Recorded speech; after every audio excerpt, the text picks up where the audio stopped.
Hey, this is the Natural Ball Fire RPD, your reigning Wrestle Island champion. You're watching the Reigning Rock podcast. Don't forget to like and subscribe.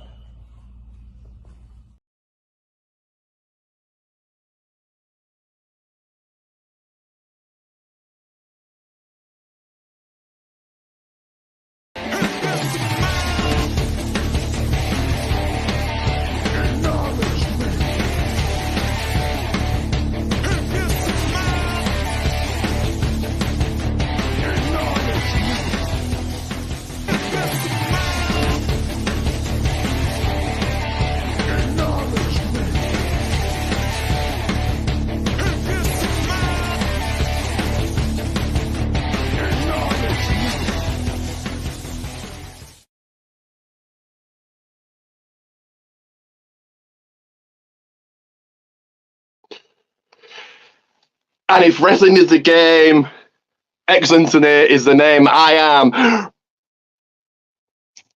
Give me 1 second. There we are. I am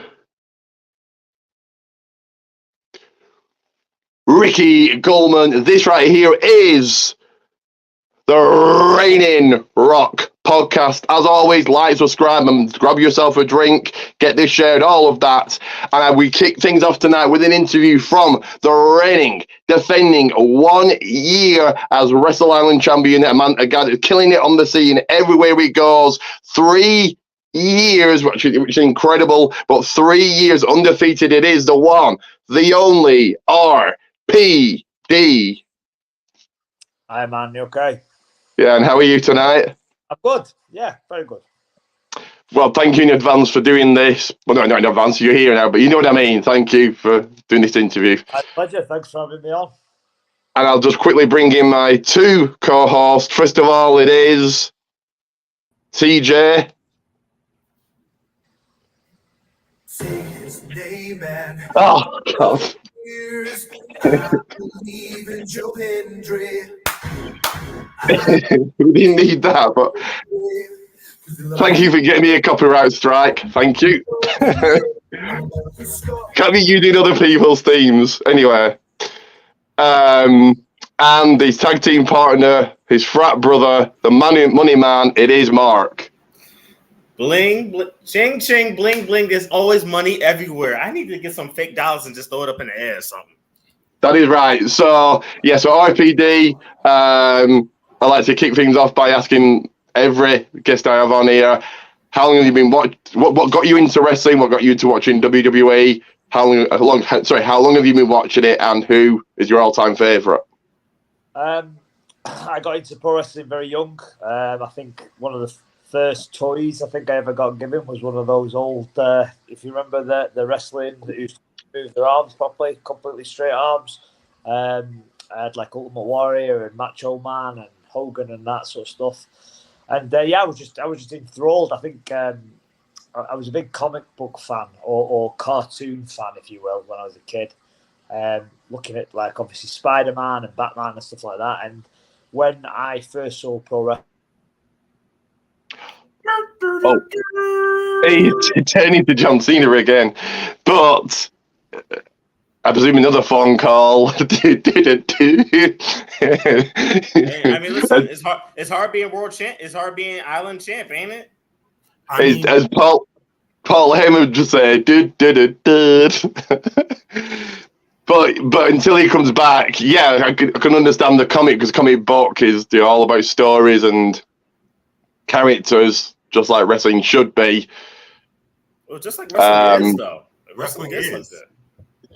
Should be, not always. AEW.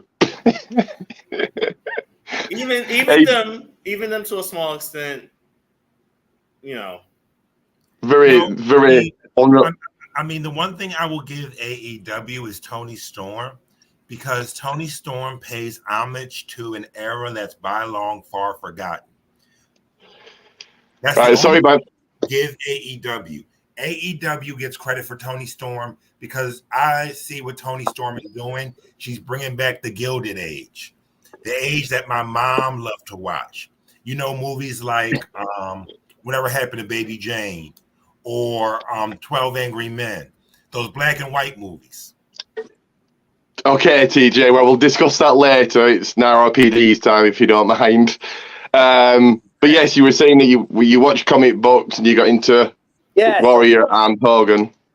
wrestling. It was like comic book heroes come to life, if you will. Especially when I started, it was like, as I say, Hogan and Warrior and Undertaker and stuff like that. And yeah, I just remember being a kid and being absolutely enthralled with sort of the show and the spectacle of it, and the goodies and baddies, and the heroes and villains and stuff like that. And I remember just being drawn in. That was just as a young boy. I was very, very young then.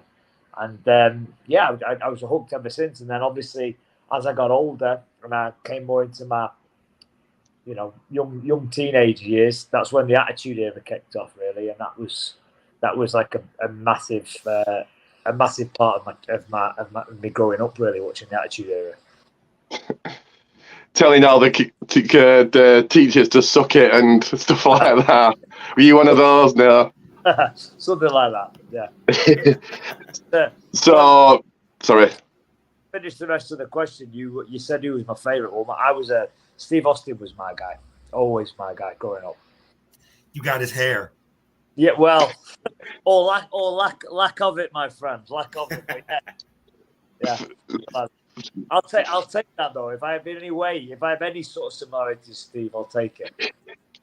For me, it's been 25 years in December watching my all-time favourite, as you probably could guess, The Rock. Current favourite, my tribal chief. So would you say your current favourite is Roman Reigns or someone else?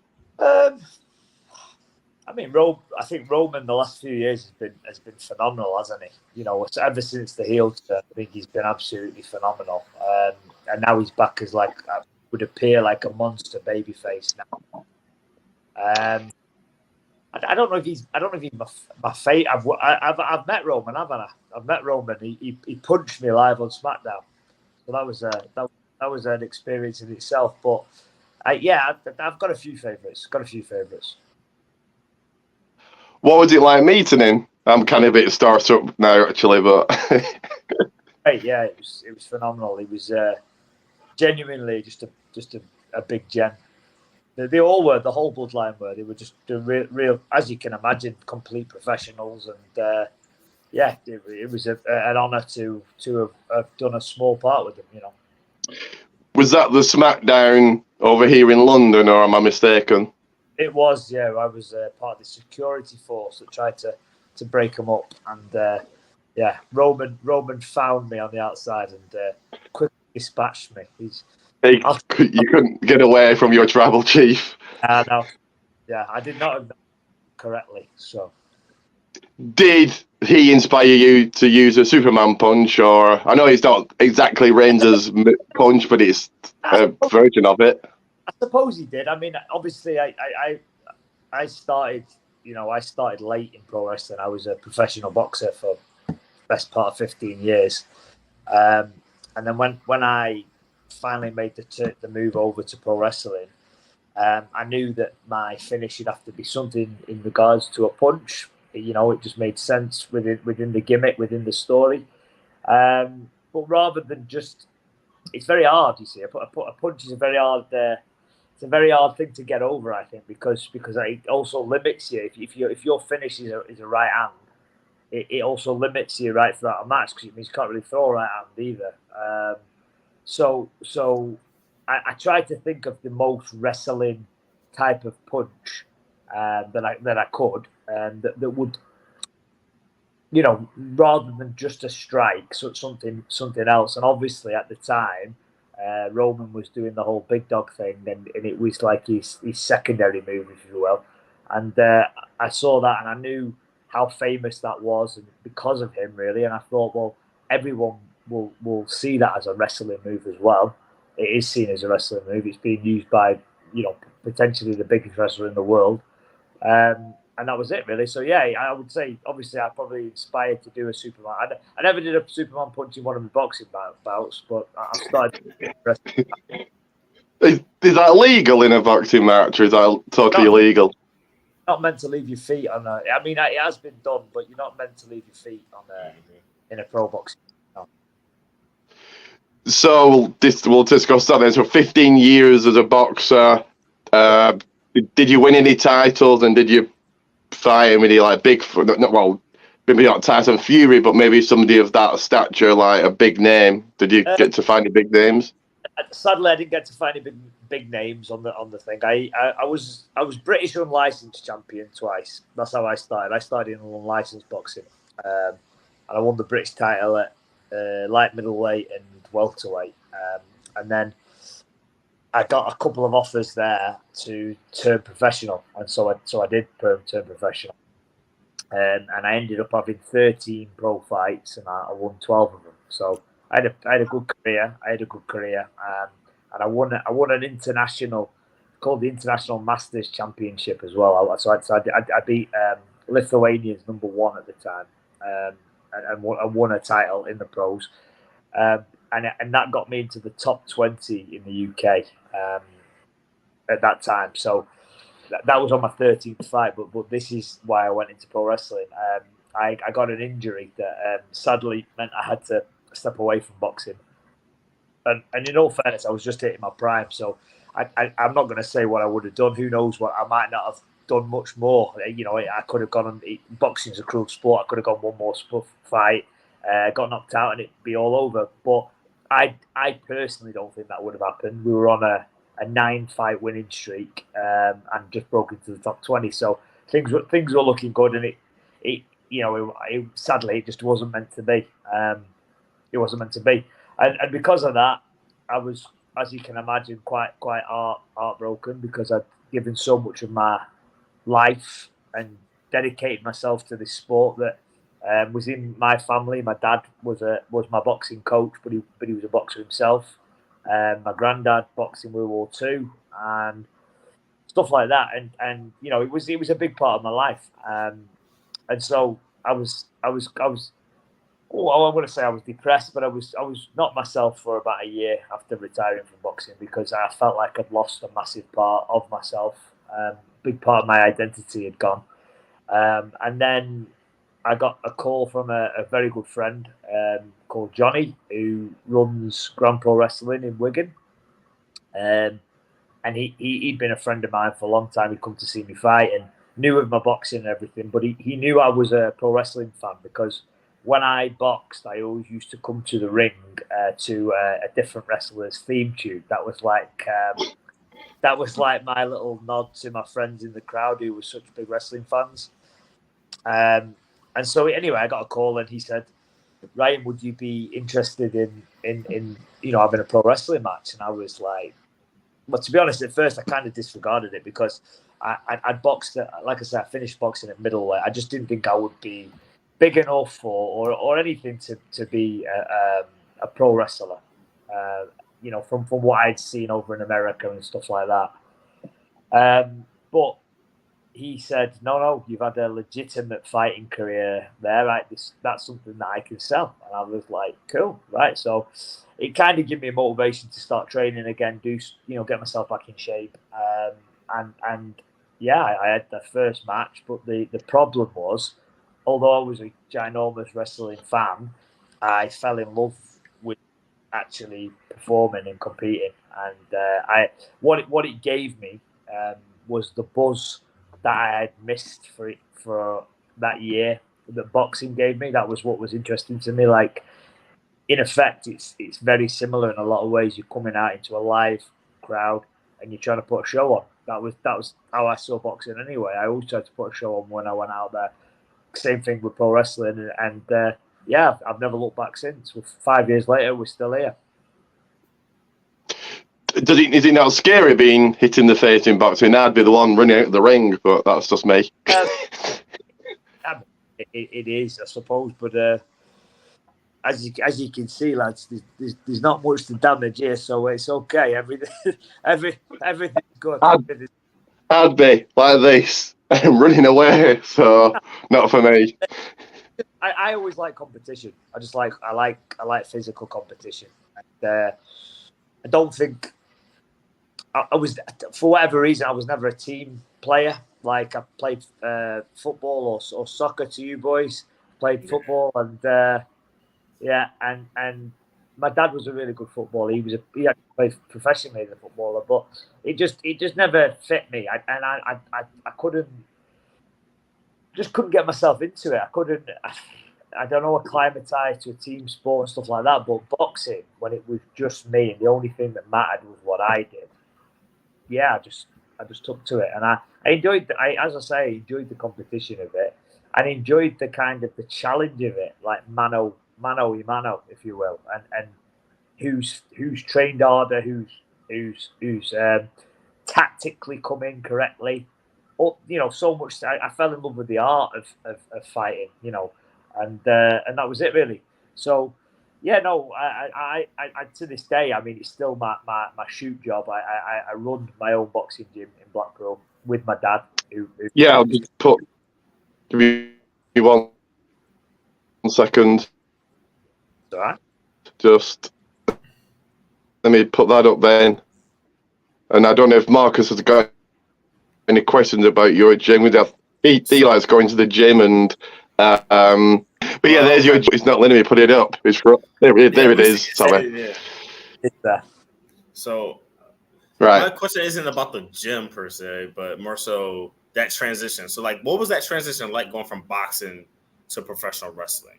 Incredibly hard, because I think I'm not going to lie to you, lads. Like, pro boxing is one of the hardest sports in the world. It's just a physically demanding, life-consuming job. That never ever stops either. Because the second you take a break in pro boxing, that does really limit things for you.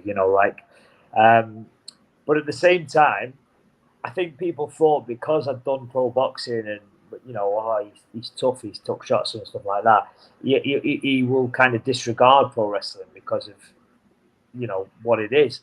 Not at all. I'm the complete opposite of that. Like, in a lot of ways, pro wrestling's been harder for me, and I genuinely mean that. Like, I've never had as many injuries ever. Like, when I was boxing, I had a couple of broken noses.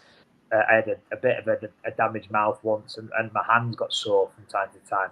But in wrestling, my God, like my shoulder, my neck, my hips, and I've obviously been doing it a lot less time.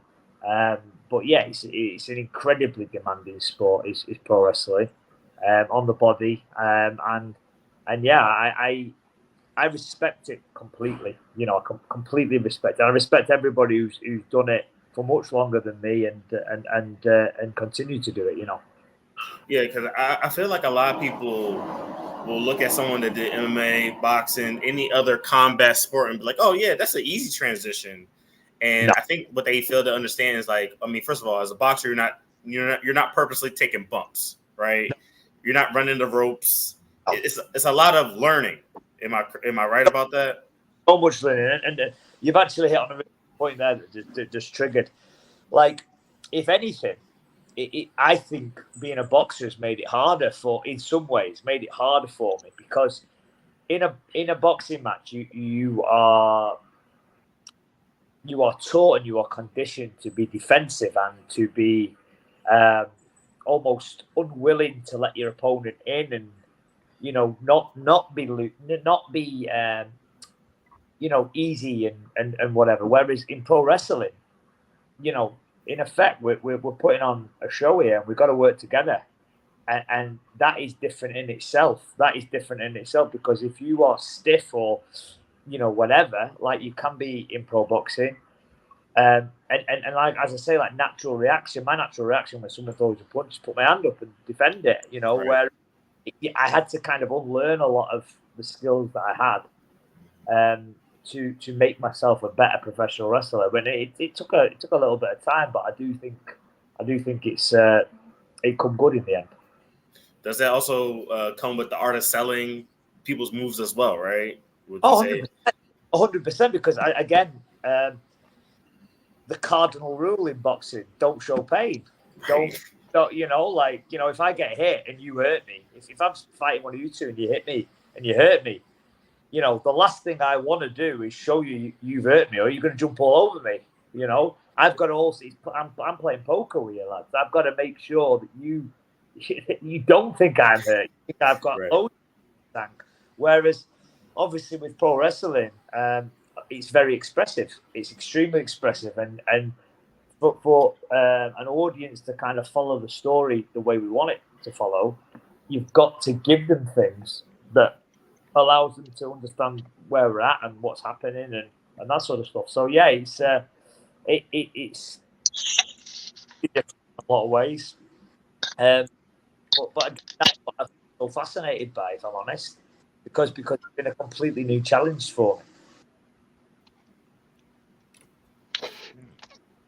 Definitely a great question there, Marcus. Like the insight of boxer, MMA fighter, going from that to wrestling and what the transition to, and yeah, you're right. You don't want to be running the ropes in boxing, hang on, and bouncing off the ropes for a clothesline. I suppose it's all about getting there, get your opponent down, and so yeah, that's a very interesting question there, and very interesting answer. I'd like the insight of that, and I presume that like people like Ronda Rousey and Shayna Baszler, would they be the same RPD or not? No advice. I would imagine so. I mean, I think Ronda seemed to, certainly at the very beginning, she seemed to take to it like a duck to water, didn't she? But I mean, I think the only difference I would say there is MMA. There is a lot of grappling, isn't there? There is holds and transitions and things like that. Whereas boxing is simply striking, and it's a lot of people. Again, this is only an opinion. It doesn't mean it's right. I watch a bit of MMA as well, and I do like MMA, and I've again got ultimate respect to all the MMA guys. But me personally, people say what's more brutal, boxing or MMA, and a lot of people quickly jump on the bandwagon of MMA because these elbows and these knees and these kicks and chokeouts and stuff. But if you look at injuries, actual injuries between the two sports of like brain debilitating injuries, that would be boxing. And the reason for that is because MMA, well, a lot of the time it can be spent on the floor grappling and tap outs and whatnot, but also you're not getting hit sustained for as long a time. That's the thing with a boxer. You stand on your feet and at championship level, you're fighting for 12 rounds, which is like 40 minutes.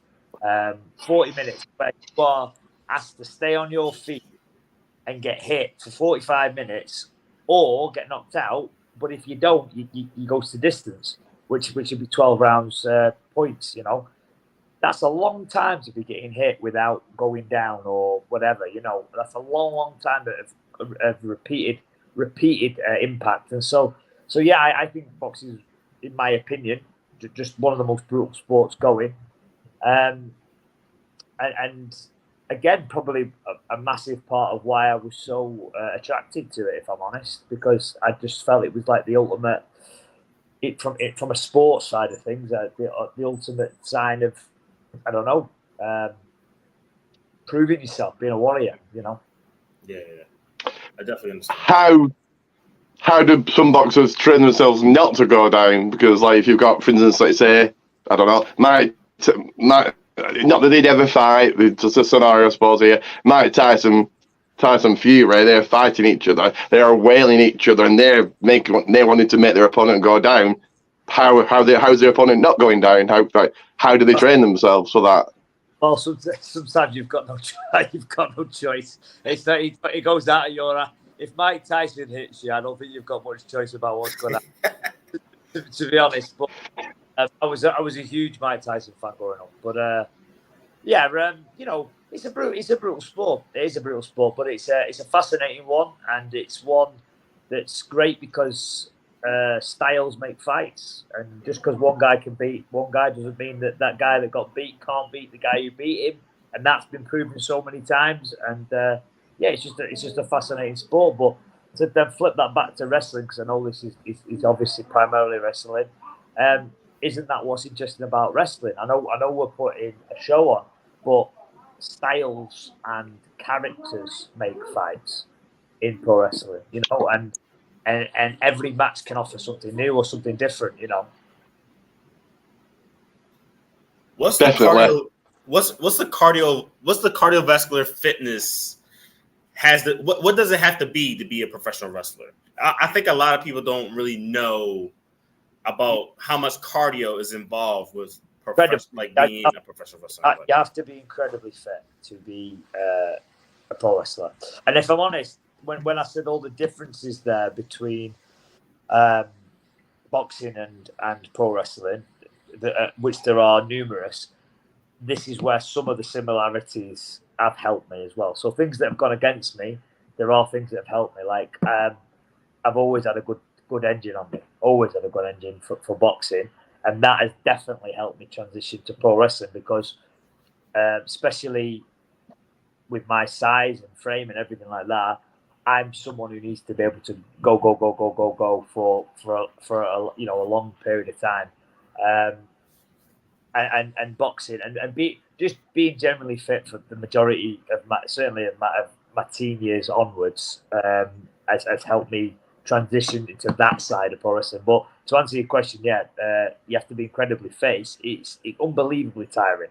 Picking someone for getting up and down all the time, and having to be there because again we're working together. Obviously I don't want to kind of show the magic, but we are working together. So you can't not be there for your guy, or bad things happen then. So it isn't just about you.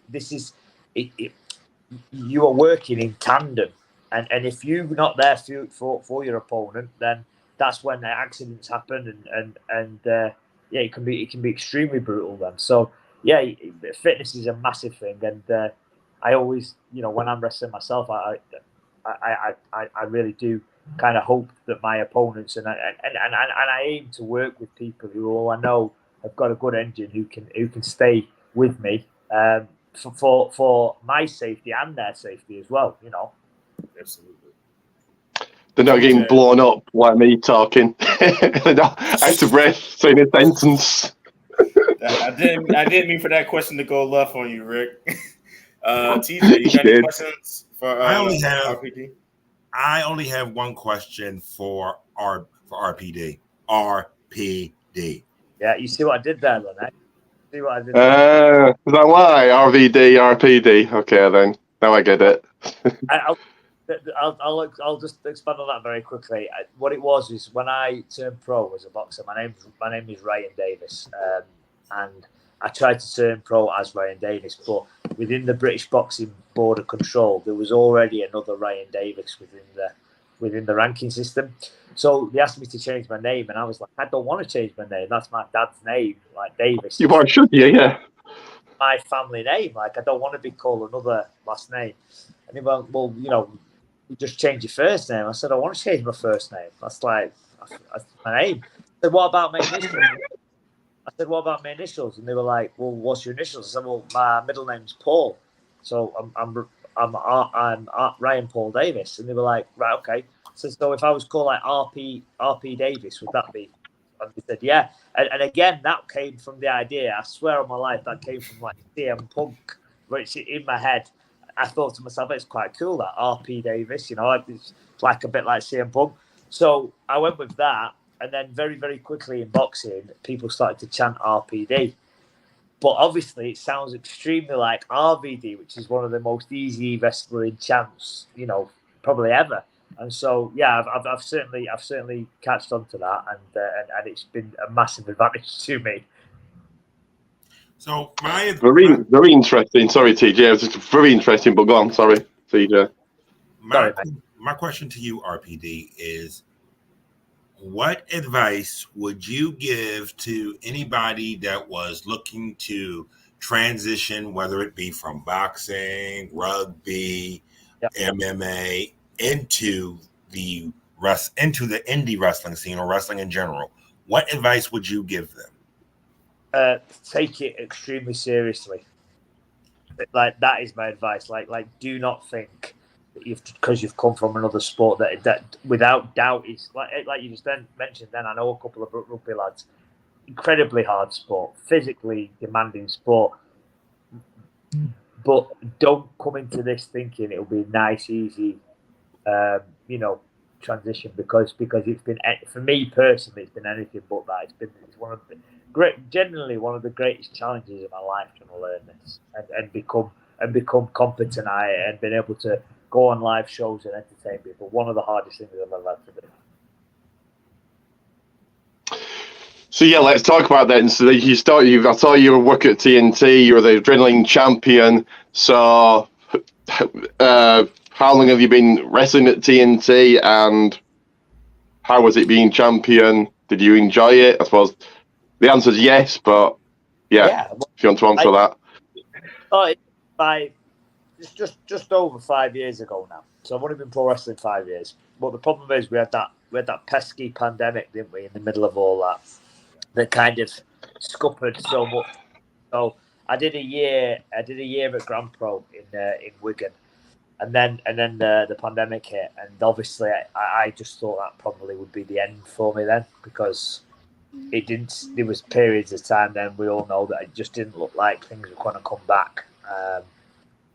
But they did, and then I didn't go looking for it. I just thought, to be honest, that's probably the end of my little journey, because I'd got a little bit of momentum in that like 11-month period to start off with, but maybe not enough to get people interested outside of GPW. But when the show started coming back, I got quite a few calls off quite a few different promotions that were reopening, and yeah, I started taking a few bookings, and within a month or two of reappearing on shows, I got a call off TNT, which is a huge company in certainly in the northwest of England, but right across England, asking me whether I would like to come in. It was a spot as like a mystery guest opponent. It's part of like a 6-man tag, and I'd be like the mystery partner, which, to be honest, absolutely blew my mind, because I thought, well, I'm not big enough for like what a disappointment that's going to be. Like, they've got a surprise entrant, and then I'm coming out, and I've only been at it like 12 months. But anyway, my music hit at TNT, packed out room, and the place erupted, like absolutely erupted. So obviously, I'd made more of an impact than I thought I had in that time. And TNT, to answer your question about how important it's been to me, it's been incredibly important, because they've really helped promote me and market me in a way that has made me accessible to a lot of British wrestling fans, which then other promotions have obviously taken heed of. And they were a big starting point for me there. And I'll always be grateful to TNT and thank them for giving me the opportunity. So you mentioned your themes, which obviously a nod to your boxing days of the ring bell. I don't know what you call it. Ring bell ring. The ring bell. Ring bell. There we go. Thank you, Mark. Thank God you are here. So Rick, yes, what we're not going to do, Rick, is not get blown up. You're not getting blown up right now, dude. No. I did. I actually got out of breath there, but pretty bad. Was the theme your idea, or did a promoter choose it, or whose idea was it? Right. So I actually went. I'm a friend of before I was wrestling. I was a friend of Shotty Horror, who now has become Soft Pros. Have you heard of Soft Pro? Yeah, definitely. Yeah. Shotty Horror. He is now the runner of Soft Pro, which has become quite a big company within the UK already, within a few shows. Got some big names on it. Didn't they have? Sorry. Didn't they have Les Batters being actually Peacock there? Brought in Les Battersby. They have, yeah. And actually Peacock. Yeah, what a bit of genius that's been for him, though, because that's sold out shows for him, And then they've got guys that well, like Leon Slater and Derice and all that sort of stuff. So they've got some like high profile names, but again, they think outside the box, and they've brought in 2 soap stars from Britain, and it's made national news. It's been in like papers and TV and stuff like that. And you know, that's clever. That's a smart way of bringing in new fans and whatnot. But anyway, to get back to the music story, I knew Shotty. Shotty he's quite a prominent battle rapper in the UK, and he ran his own music studio, and I went to see him, and he got his band together, and they come up with this tune for me, using the boxing ring bell, if you will, as the kind of the hook throughout. But I'm not just saying. I personally think it's a bit of a banger as a theme tune because I like it. They do it to a 3-beat. So this is well above me and well above my pay grade. But this is why they're musicians and I'm not. They did it to a 3-beat repeat throughout the whole song. So it kind of encourages you to chant RPD because the way P boom boom boom, which I thought was dead clever, to be honest, you know. But and it works for every crowd. It goes on. They always chant. So yeah, big thanks to Shotty. Great. It's a great, unique, good theme song. Not generic. Not oh god, who's this coming out or anything like that. In WWE, most of the songs are generic nowadays. But yeah, I love the theme song. Like you said, it gets the fans chanting before you come out, and you come here to a hot crowd, and yeah, great idea. Yeah. So you've got GPW coming up. You've been killing it there against the champion has also been killing it, Sam Gradwell, for the title. Yeah. I was there at the last. I can try and come to every show. I was there at the last show, and I know that Johnny Brannigan was hesitant to let you wrestle because of your concussion that you got there. He didn't really want you to wrestle, but you were there to save him. So he's agreed to the match. So are you looking forward to that match? And are you taking that title from Sam? 100%. 100% I'm taking that title from Sam. Like, that has been if I'm honest, that's been like day one goal. I started at GPW. There is no me within wrestling without that company, and so that to me is home, and it will always be home. Johnny and GPW itself are a great storytelling company. You know, that's what they're known for. They tell great stories right across the board, from the main event to the lower card. Every match, you know, they're very, very story orientated. This is a little tale we've been telling now for the best part of 5 years, ever since that debut. And so we're in the end game now, boys. We're in the end game. It's took us a long time to get here, but this is the big match.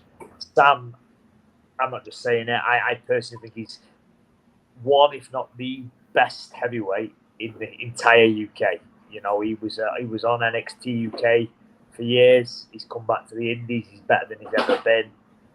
He looks a star. He is a star.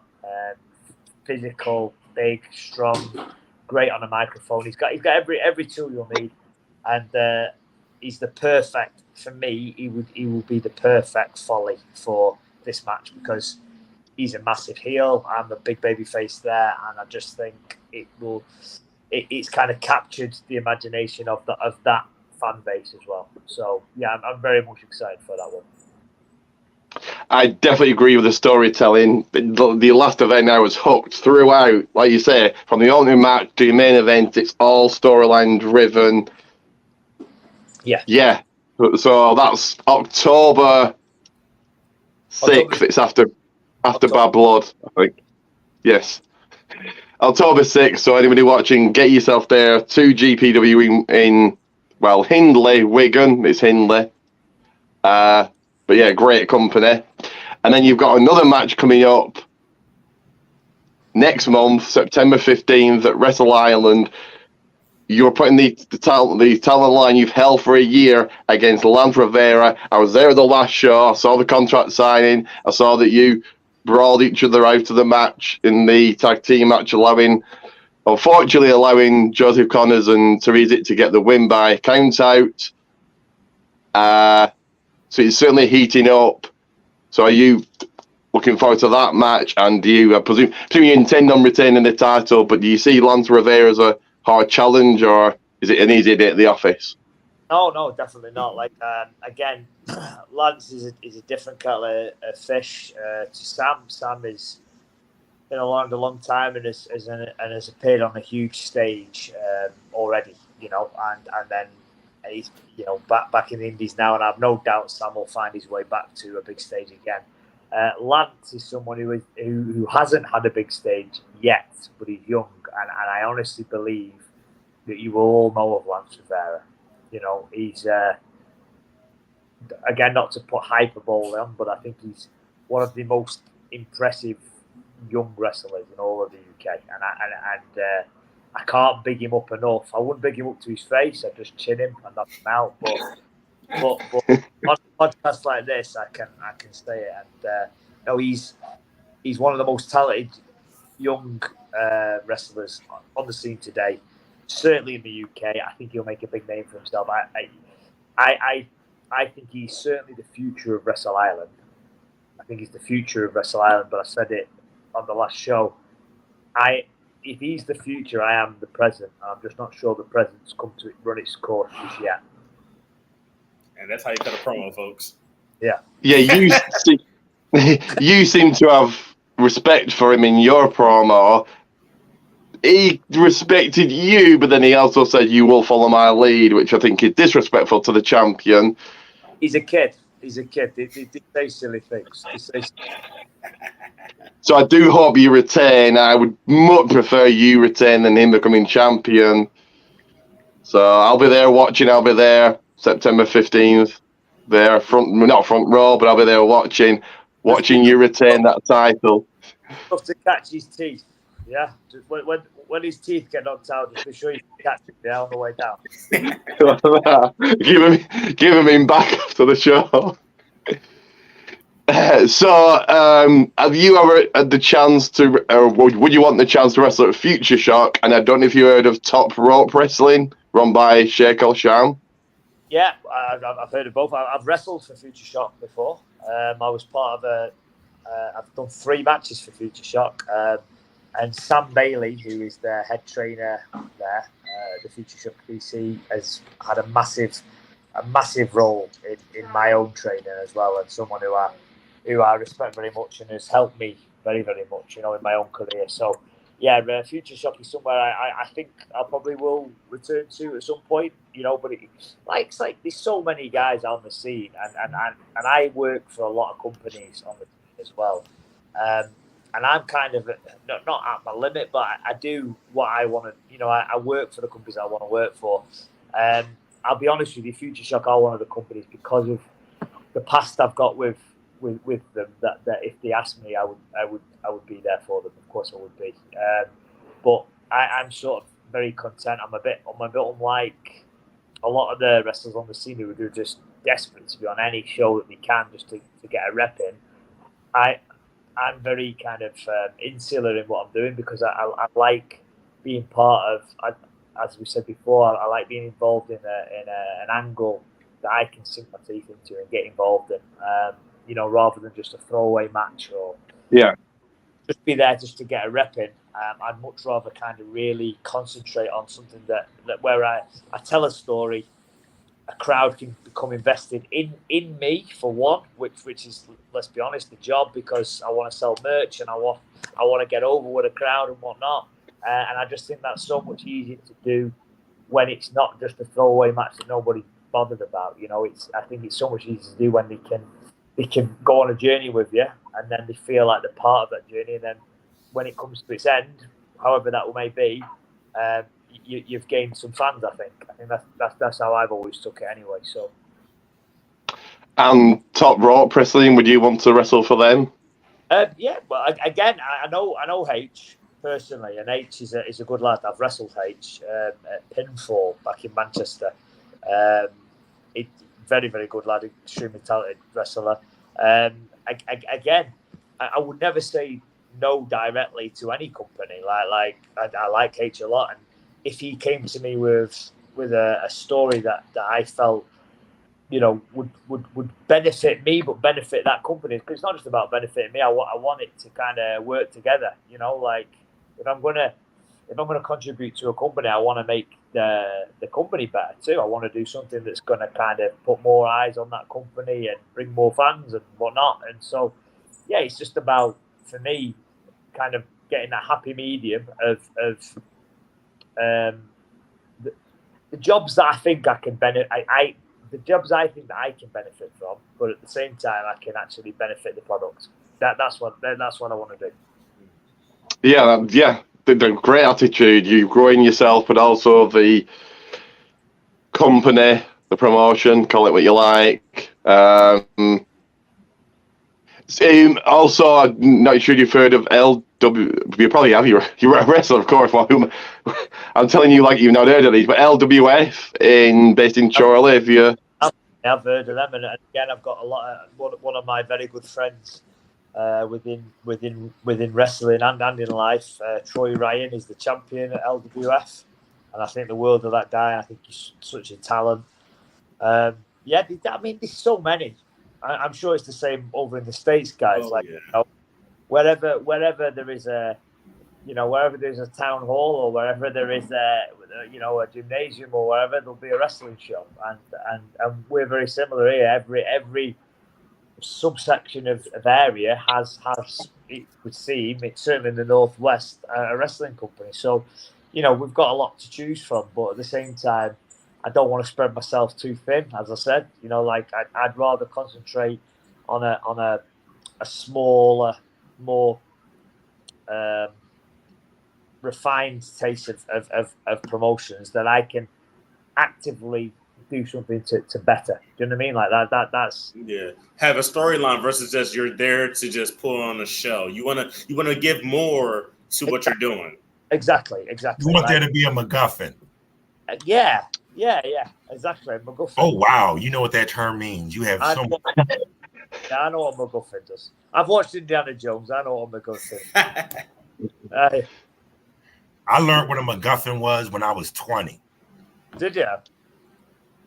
Right, I'm giving away. I did film studies as well at college, so I learned about stuff like that. I said it before we went on air, but I'm a big story guy. Like, I love stories. I love films. I love TV series. I take a lot of inspiration to what I do as a character and my own storylines within wrestling of things I've seen. That's where I get a lot of inspiration. It doesn't always come from past wrestling, although a lot does. I admit I'm a bit of an Attitude Era mark. I love a lot of the stuff of the Attitude Era, but rather than kind of rehash what's been done before, I try and bring some stuff that I've seen maybe from a different media and try and integrate that somehow as well.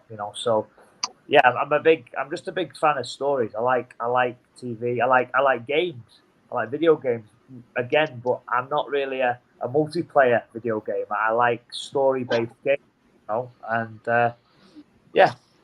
just one of my passions. Oh, I have a question. Go on, then. No, go on. What are you playing now? What I'm playing now? What am I playing now? I'm playing with my daughter. I've got a 6-year-old daughter. I'm playing there. I think you mean game, but yeah, it is. Yeah. No, it is a game. It's a game. I'm playing with my 6-year-old daughter, Kingdom Hearts 3, which is a Disney stroke Square Enix. So it's like a Final. I'm sure you've heard of it. It's like it's like Final Fantasy if Mickey Mouse was in it. Yeah, exactly. It's exactly like yeah. Like, so I'm playing that, and I'm also playing then away from my playing a game called Unwake 2, which is like a horror ecological game, which is really good as well. But they're both very story based again, and yeah. What are your thoughts of WWE? Is it Call of Duty? Is that the game they've merged? I think it's called. I have no idea. I see WWE. They just have Rhea Ripley and Cody Rhodes on there. I've seen it advertised. I don't play Call of Duty, so I wouldn't know. Yeah.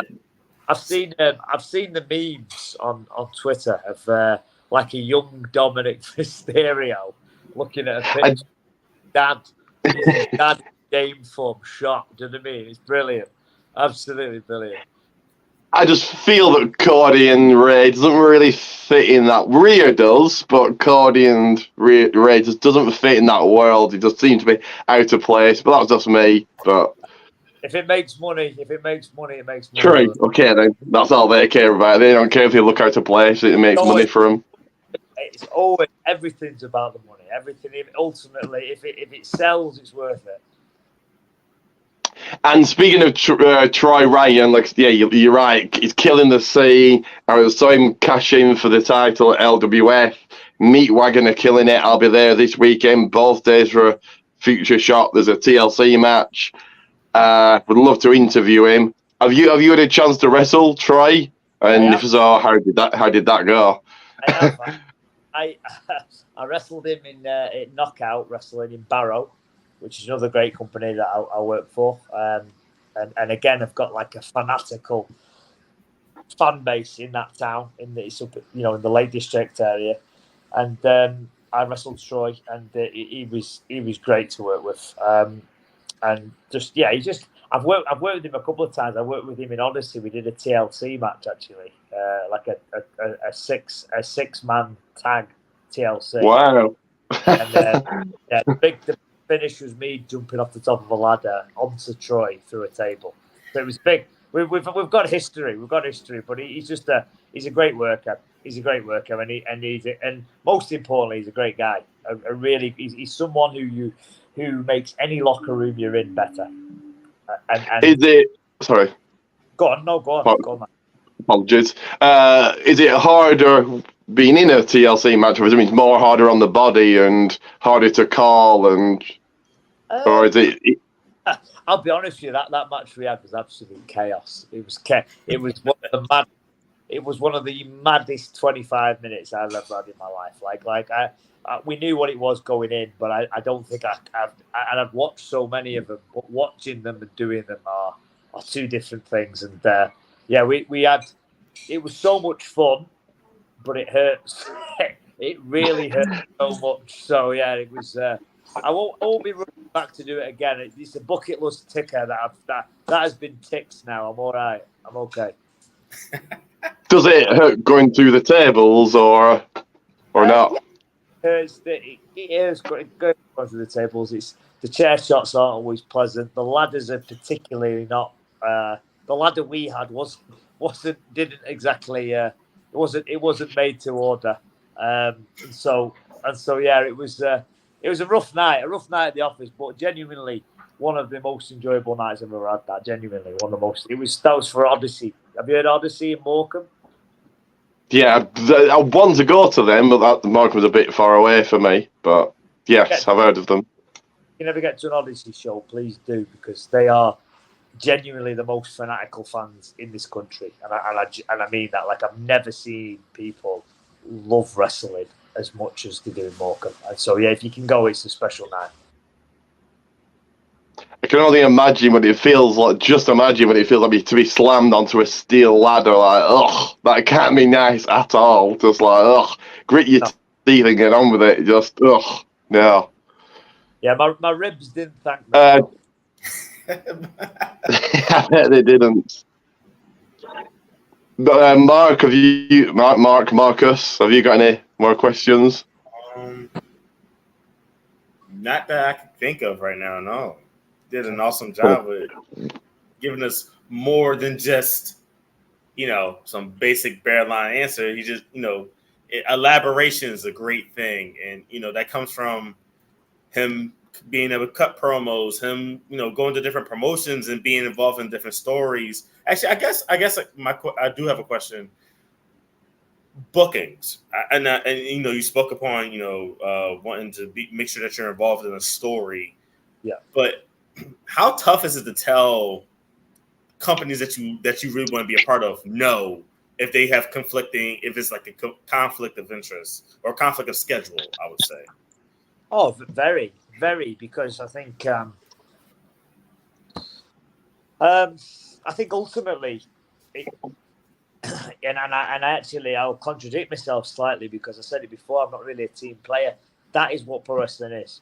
Pro wrestling is a team sport, and I don't just mean you and your opponent. I mean you and your opponent, company, the fans. It's a synergy of a synergy that all have to work together to make the best product, or try to make the best product you can. And the thing the thing that I've found with pro wrestling is that you become attached to people as well. So and you become loyal to people as well. Because if people treat you well, I was always taught from a little kid. If people treat you well, you treat them well back. You don't shit on your friends. Right. And I'm lucky to say I've made so many good friends through wrestling. A lot of them wrestlers, a lot of them promoters of wrestling shows and whatnot. And so, yeah, it's hard to say no. It is hard to say no, but I don't like to think I say no, but I like to collaborate. I like to. It doesn't always have to be my idea, and it's but at the same time, it doesn't have to be just there. Maybe I can add something to it. Maybe I can't, but maybe I can add something that makes the idea better. They sell more tickets. They're happier because they get that. As we said before, ultimately this is a profit-making business. And for us as well, for performers, like obviously we're not doing it directly for money because at this level you're not making unbelievable money, but you can make money if you market well and you merchandise and stuff like that. But at the same time, I don't do this, and we were talking about before, jumping off ladders and stuff. I don't jump off ladders to try and do that in front of two people. Yeah. If I'm going to do it, if I'm going to do this stuff, which by the way is my choice, I want to do it, but I want to do it in front of a packed out house who appreciate it and it adds to their night. You've got kids and whatnot, absolutely living the best life, enjoying it, and parents go home because they've had such a good family night out. That's what matters to me, and that's genuinely why for that to happen, you have to sell tickets. You have to sell tickets, well, and so it is a money-making business. Absolutely. Talking about making money, will you have any merch on sale at Wrestle Island on the 15th of September? I will. I'll have a couple of my Natural Born Fighter t-shirts on sale, and a few 8x10s, which I always do, and I always try again. I think most wrestlers do nowadays, but I personally always try and make an effort to get to the merch table at some point. Or if I can't get to the merch table, I at least try and get to come and see some of the fans outside the venue at the end of the show, and thank them for coming and whatnot. Because again, I want them to come back, and I want them to support me, and or hate me if that's the job. But my point being is there is no show without them. There is no show without them, no matter what you're doing. So I think all wrestlers, and to be fair, so many do, but I think all wrestlers should make an effort with the fans because again, there is nothing for us without them. Nothing.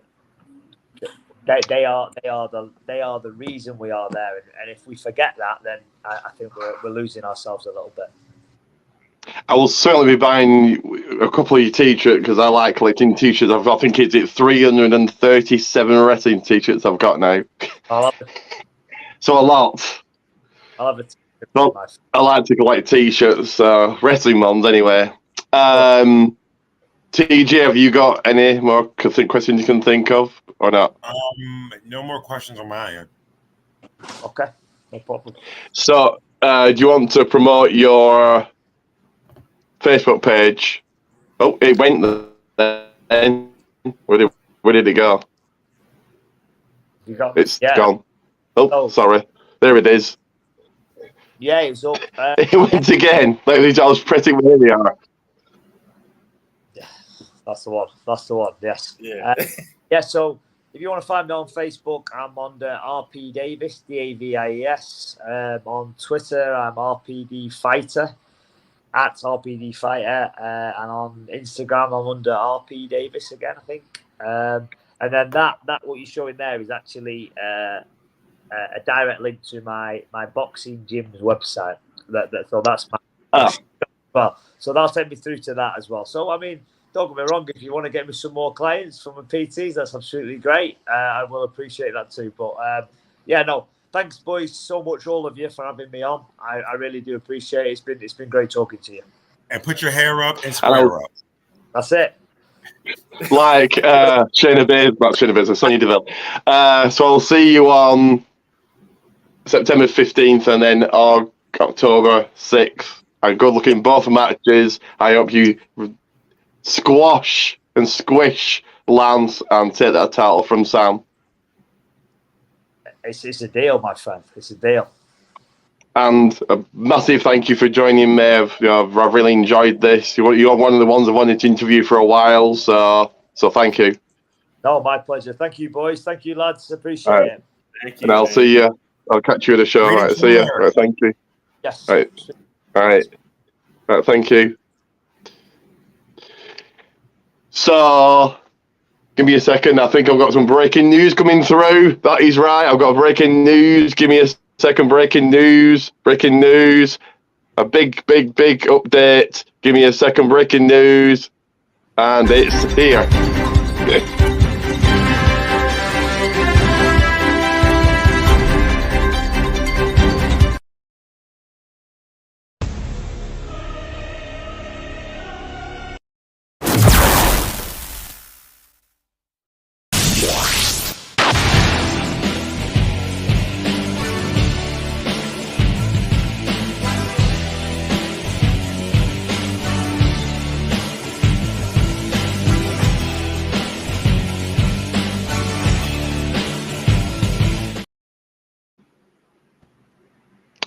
That is right. Starting August 18th, we moved to weekends, Saturday and Sunday. So this is the last Wednesday one. I will play that again later on just to remind people. But we kick off with, and if Marcus wants to do, are you acknowledging? I got a question. I'm acknowledging you. I'm acknowledging the challenge. Okay. Right then.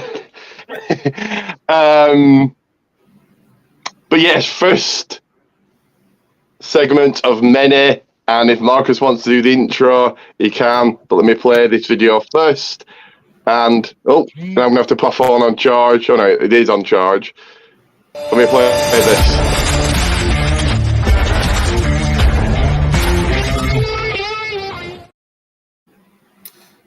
Where's the thing at the bottom? I was looking for the thing. What's there? Looking at the table. That is right. So we'll start with you, TJ. What have you been up to last week? Are you still settling in? I know you went to get your hair cut. I went to a restaurant. So I saw that. I don't know how long ago that was on TikTok, but yeah, I went to the steakhouse. Steakhouse was delicious. Got my hair cut. I'm now getting ready to go to Fort Lauderdale for a Buddhist retreat. How far away is Fort Lauderdale to you? Fort Lauderdale is maybe like about a good 4-hour flight from where I'm at, but it's still like in the same. It's still south of. Still in the southern part of the United States. Also, for those of you who don't know, in real life, I am Buddhist. Do you like being on the plane? Yes, I love being on the plane. The longest plane ride I ever took was to your country. Each of their own. But no, it's claustrophobic. It's you get ill because it's all people coughing and he's all stuck with the same air. I always come off a flight and I'm like, and I've got and I'm ill and just I wish no. Each of their own. I didn't mind flying. I went to Egypt and I didn't mind flying to the pyramids, but that was it. Going to another country. Until they find a tube from America to England, you'll have to fly. So that would be kind of nice, wouldn't it? And the day I didn't mind when they had a movie on flights. That kind of passed the time, but now they don't even do that. So what have I been up to? Gym as always. I did make another bracelet at my crafting that I go to. I'll try and show that now. There. You can see it there. I know it might be a bit in the dark, but it just says The Rock. What else would it say? And and you're gonna laugh at this, but whatever. My own version of the living gold medal. I was about to say, is that supposed to be an Olympic gold medal? Just imagine the athlete's been working 4 years, and I go, here you go, thanks, in the bin it goes. They were like, a kid had to make this. So, what have you been up to, Marcus? Have you been playing basketball, skateboarding? Skateboarding, basketball. Got my hair cut yesterday. Work is going to start back up soon. Somewhat looking forward, somewhat not looking forward to it. But it is what it is, man. You're going to be working at Quarterbrick High? Nah, hell no. I would never work at a high. What? I don't even know the reference. I'll tell you the reference later. Okay. Hit me on Facebook. Yes. So we'll get to our next segment here, and I'm probably the only one that watches movies every week, but we all watch other stuff. So yeah, we'll get into that right now because it is your. I'm gonna have to move my. Yeah, there we are.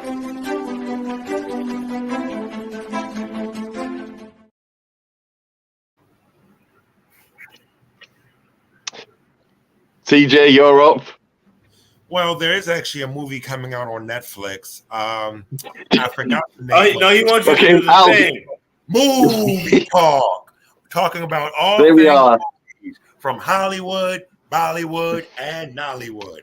Hollywood and Bollywood. I don't know what Nollywood is, but that sounds like porn to me. Okay, so what? I'll tell. There are actually 3 Hollywoods. Nollywood actually makes more money than Hollywood. Really? Wow. Yeah. Despite the lack of CGI graphics, they make a lot of money in those Nigerian movies. But some Hollywood movies make billions and billions and ridiculous money. But Nollywood more so makes money off of their distribution and sales and their DVDs and streams. Okay, so the movie coming up on Netflix is the movie. I forgot the name of the movie, but there's a movie coming up on Netflix about a guy in a small town being harassed by the sheriffs. That's coming out on September 6th. That's a movie I'm actually looking forward to watching pretty soon. I forgot the name of it, but I know that I saw the premise of it. Fair enough. So again, 3 movies. I'll start with the first and then go to Marcus and so on. So Bodies. That's on Netflix, I think. Decent film. It was all right. Yeah. Didn't really get the ending, but it is what it is. Marcus, have you watched any more movies? Or if not, have you been keeping up with the Olympics? And I think it's coming to it. Is this the 12th day? I think only 2 more days. I feel like it's 2 more days. I've just been keeping up with the Olympics. Listen, I pay attention to my own home country. So United States is in the lead for gold medals now, which is great. We're in the lead for medals in general. That's also great.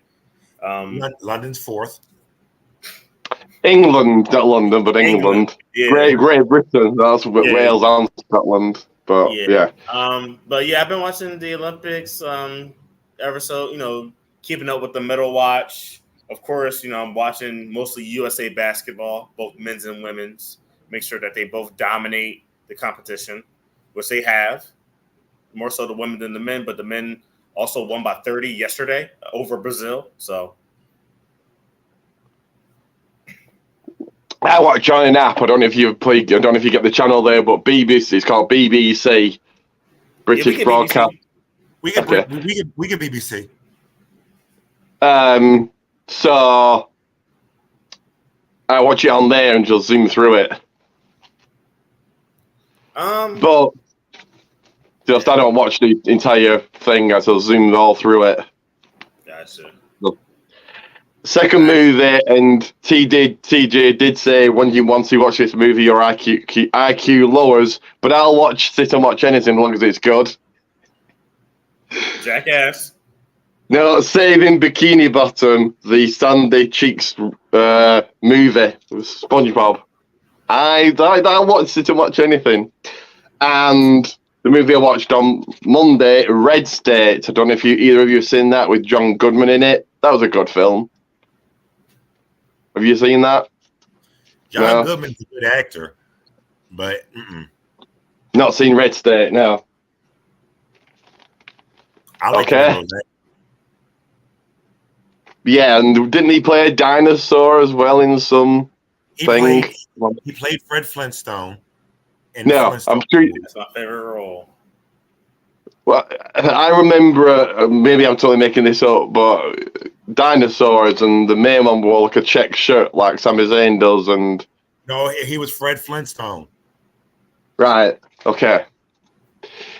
So playing ad, and then we'll get into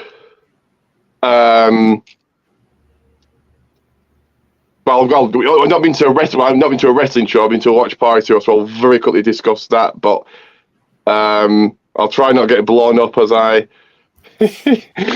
announce this.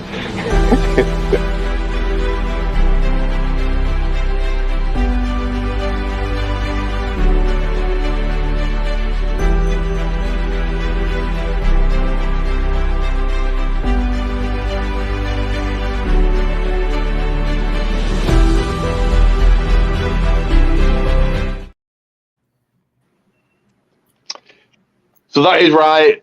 As I always say, if you cannot purchase a t-shirt, at least get the name out there. Protein Tees Goldman's 1 and all my socials on screen right now.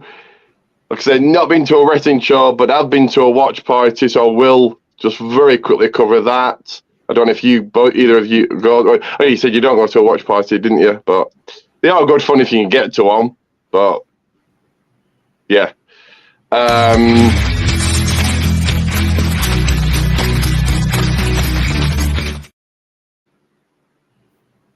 So Wrestling Days Out with Ricky Goldman, like I say, not a wrestling event, but watch SummerSlam watch party. Yeah, it was cool and great. And because WB is going to Netflix next year, they won't have to do watch parties. But great news, there's going to be a Survivor Series one, which I'm more than happy with because I've always wanted to do Rumble, Mania, SummerSlam, and Survivor Series watch parties. So yeah, I'm very happy with that. Do you go to watch parties, TJ, or no? I haven't been to a watch party in a long time.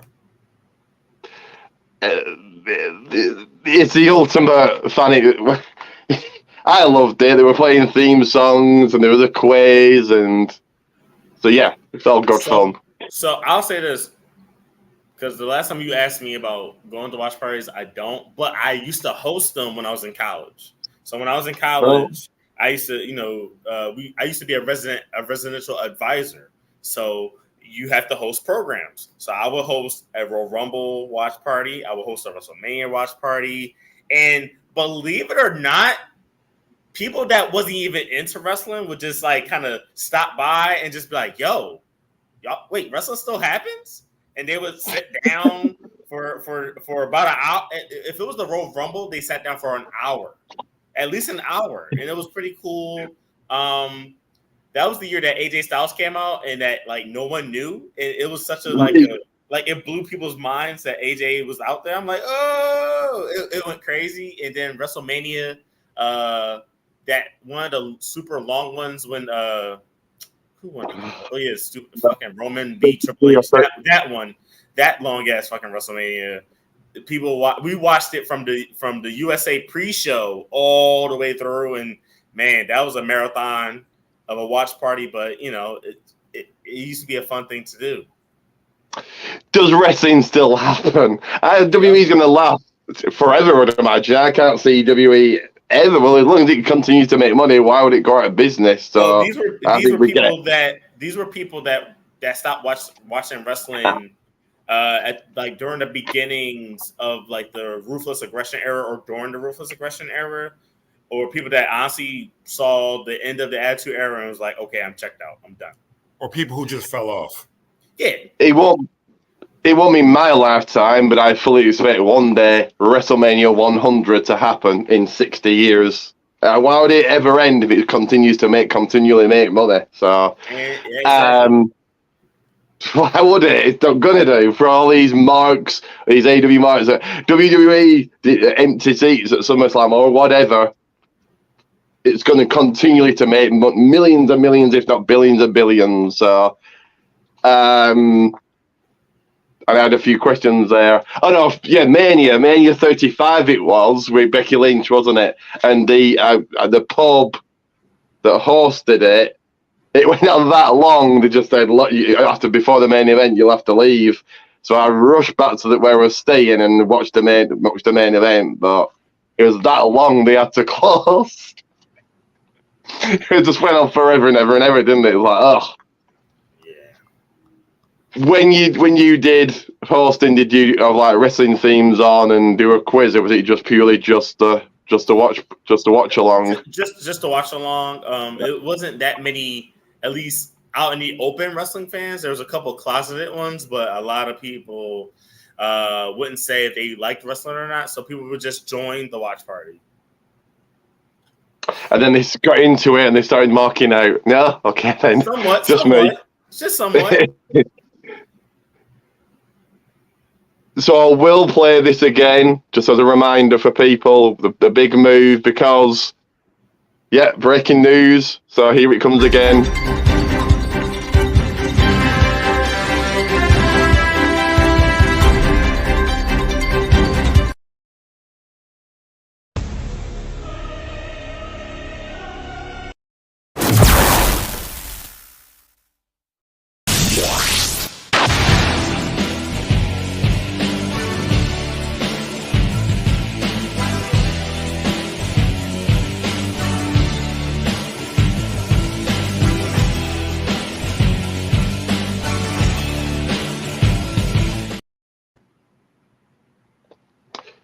So that is right, TJ. What's happening August 18th? August 18th, the Rain and Rock podcast is moving. I don't know what that was. That a car going past or something in the background? Kicks you out of the room. No, I heard a car going past. Was that you or was that Marcus? No, that was a train. That was a train going on. Right. You live near a train station. Yeah, actually, yeah. That's going to be very unfortunate when you're trying to sleep. Ugh, God. You got to get used to it. My first night sleeping here, I was like, holy crap, what is that? But it's actually it's a very fast train. So that's called the Norristown High Speed Line. So it's a very fast train. It's blinking, you miss it kind of thing. So it's not the worst thing in the world. Still noisy. I still heard it. It's like, oh God, no. I don't have earplugs in, but almost do. It's like I like silence when I'm sleeping, but so we don't need. Well, we can announce this if you like. But also we have already have someone this with a voiceover, and it is time for. It is now time for wrestling.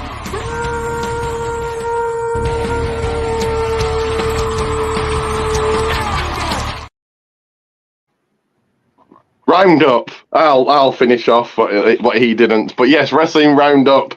So very quickly we start with, and I'll do this quickly. I know neither of you watch it, but some people do. And if something good happens, I'll say if something good happens. But if it doesn't, right. So AW. Very quickly, let me quickly do this. All three shows at once. So Dynamite. Lance Archer got knocked off by Will Ospreay. Willow Nightingale. Chris Statlander. Probably much needed win for her against Willow Nightingale. Roderick Strong, Rouge, and the Beast Mortis defeated the Jesus Christ. These names, Conglomeration. Camille knocked off Brittany. Conglomeration. There we go. Camille made an AEW debut and knocked and defeated Brittany Jade. Have you got any comments on Camille, Marcus? I don't even know who she is. She was in Ring. I think she was in Ring of Honor. It can't have been Ring of Honor. I don't know. NWA, I think it was. Okay. We were going to say we're going to come to WWE or AEW, and so she chose AEW. And the returning Hangman Adam Page, that didn't last long. He's already on losing ways against Darby Allin. Bronze. Rampage, Wheeler Yuta defeated the Butcher. Manny Law, whoever that is, lost to Brian Cage. Holly Cameron did the same against Nyla Rose. Jackson Drake did a job for Brian Keith. And the MXM collection went over Private Party. Have you got any thoughts on that? That's Mansoor and Mace getting wins in AEW. Any thoughts? No? Okay. Bronze for that then, and Collision, Hologram and Mystico of the Premier Athletes. Tony Storm beat a jobber. Kyle Fletcher.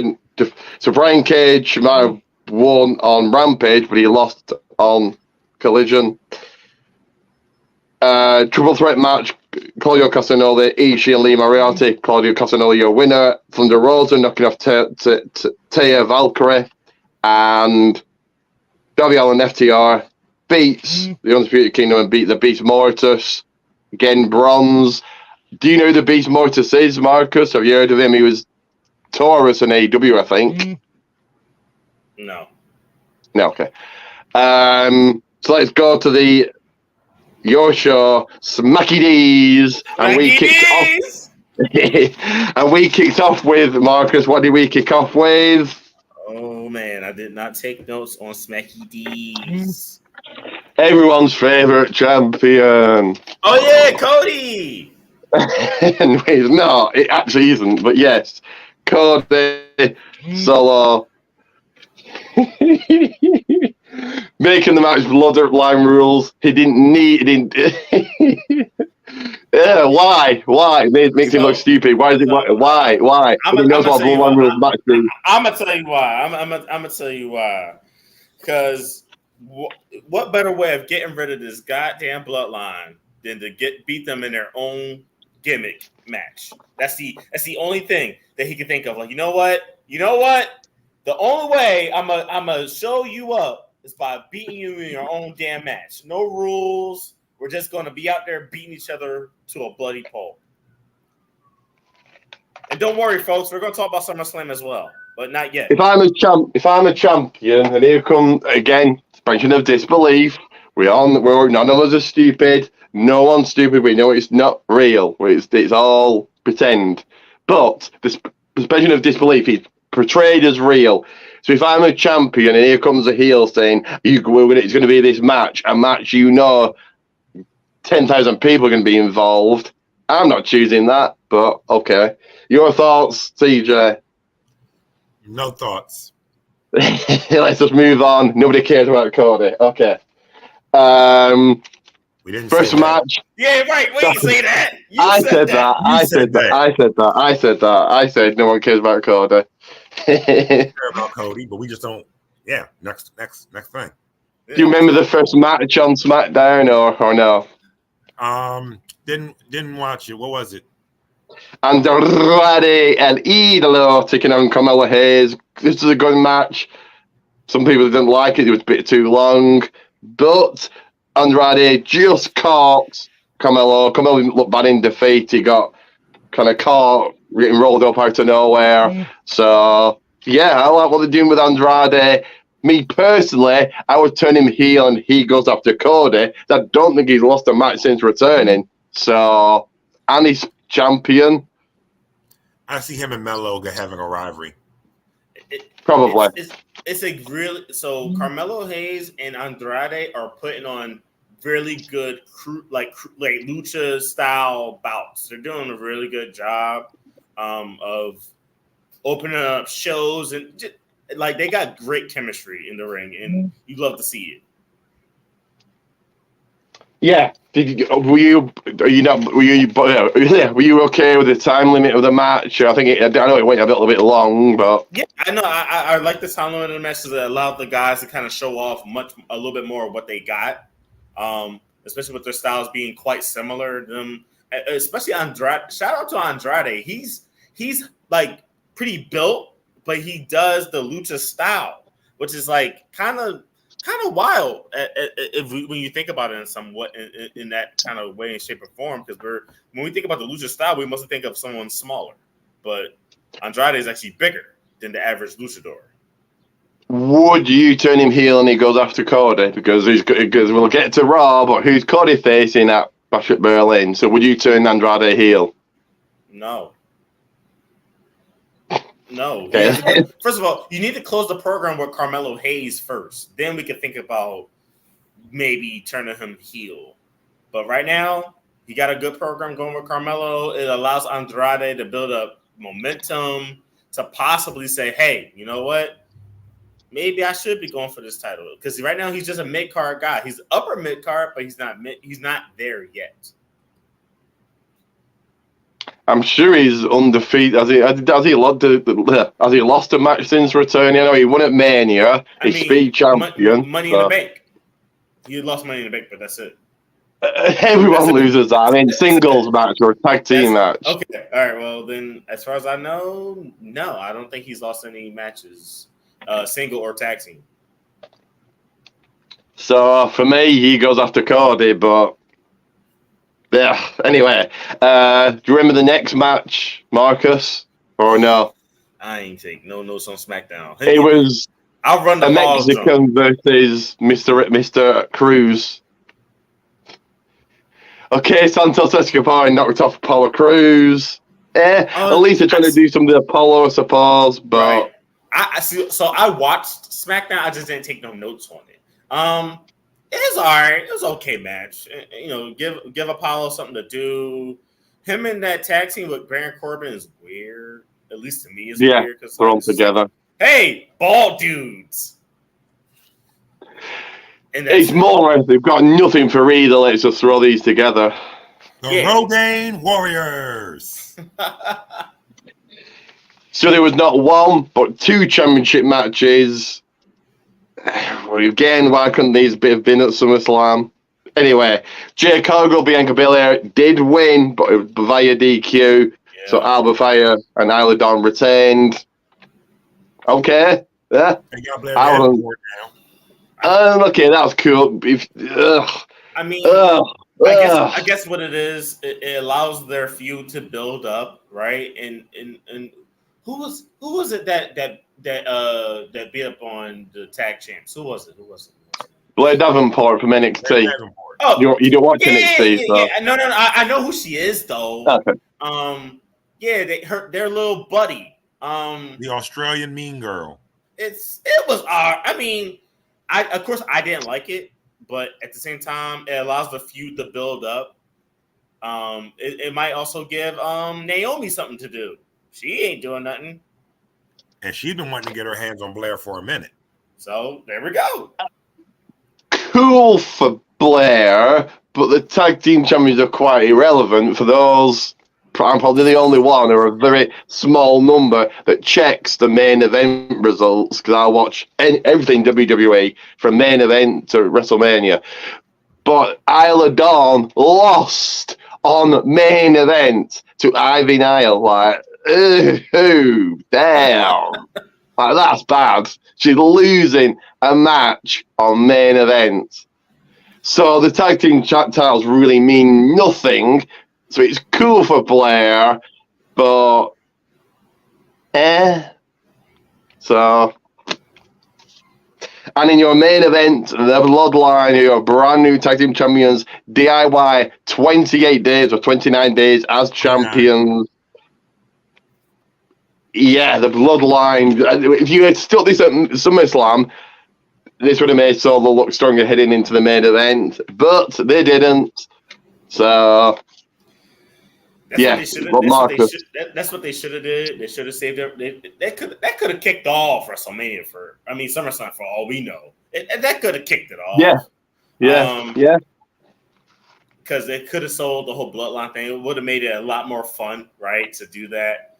But they did what they did. I mean, we called it, right? I think a lot of us called it on the SummerSlam Protection Show. If y'all haven't watched it, please look at it on the YouTube channel, please. The Rain and Rock podcast.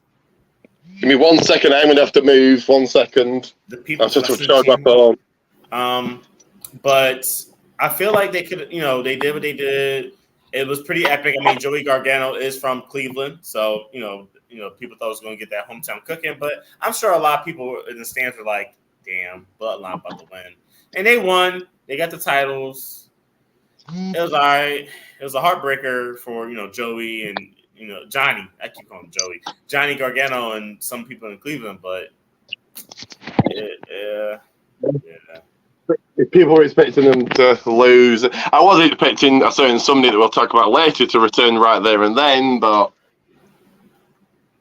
he didn't. So, your thought, TJ, your input. Let's see what you have to say. You should have known they weren't going to return then and there. That would have blown everything. But, however, no thoughts on that match. For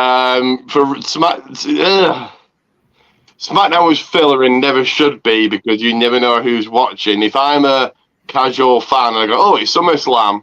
Oh, SmackDown's on. I'll watch that," and that's the SmackDown I get, I'm probably not tuning in the week after. I agree. But Ron's plus and that's been generous. Your rating, Marcus? Sadly, it's a bronze plus. And TJ, I know you didn't watch it, but It sounds based like off the results. Give me a second, guys. I just gotta get my computer charger, but y'all keep going. That's fine. I'll go over the level up while you're doing that. I know neither of you watch it, but still. Tim Paxley, and I know that Marcus has heard of Tyler May Steele that Tim Paxley defeated to build momentum heading into NXT. Riley Osborne over Charlotte Hill and Lucian Price, which I'm a little bit shocked at, lost to Malik Blade. I thought Lucian Price would have won that. Okay. Again, I like Level Up. Silver. So let's get into the show, the hottest blockbuster of the summer, the biggest party of the summer, and we kicked off with Marcus. How did we kick off? We kicked off with Rhea versus Liv. We didn't. We kicked off with the game Triple H. I'm thinking about the first match. All right, okay. So Triple H, what's he called? Jelly Roll, and then this brought up the Miz. All cool. It was kind of all mashed together. It was just like, oh, here comes this person, that person, that person. But I suppose it did make sense for the Miz to come out as Jelly Roll did. What happened later on. So I was expecting him to kick off SummerSlam, but he didn't. But yeah. So yes, first match, Rhea Ripley, Liv Morgan for the Women's World Title. Good match, great storytelling. Could they have done this on Raw? Probably not. It did go the distance. Yeah, good match, great ending. Dominic, we know what happened with him. No, so some people are jealous of Dominic. Some people don't want to be Dominic, because Rhea Ripley's not going to be after him. But yeah, good match to kick things off. Still your reigning defending women's champion, no shocker, Liv Morgan. TJ, your thoughts? Liv and Dom are going to have to watch their backs for a long time. Definitely. Because even after the rivalry is over, Rhea looks like on site. I don't care.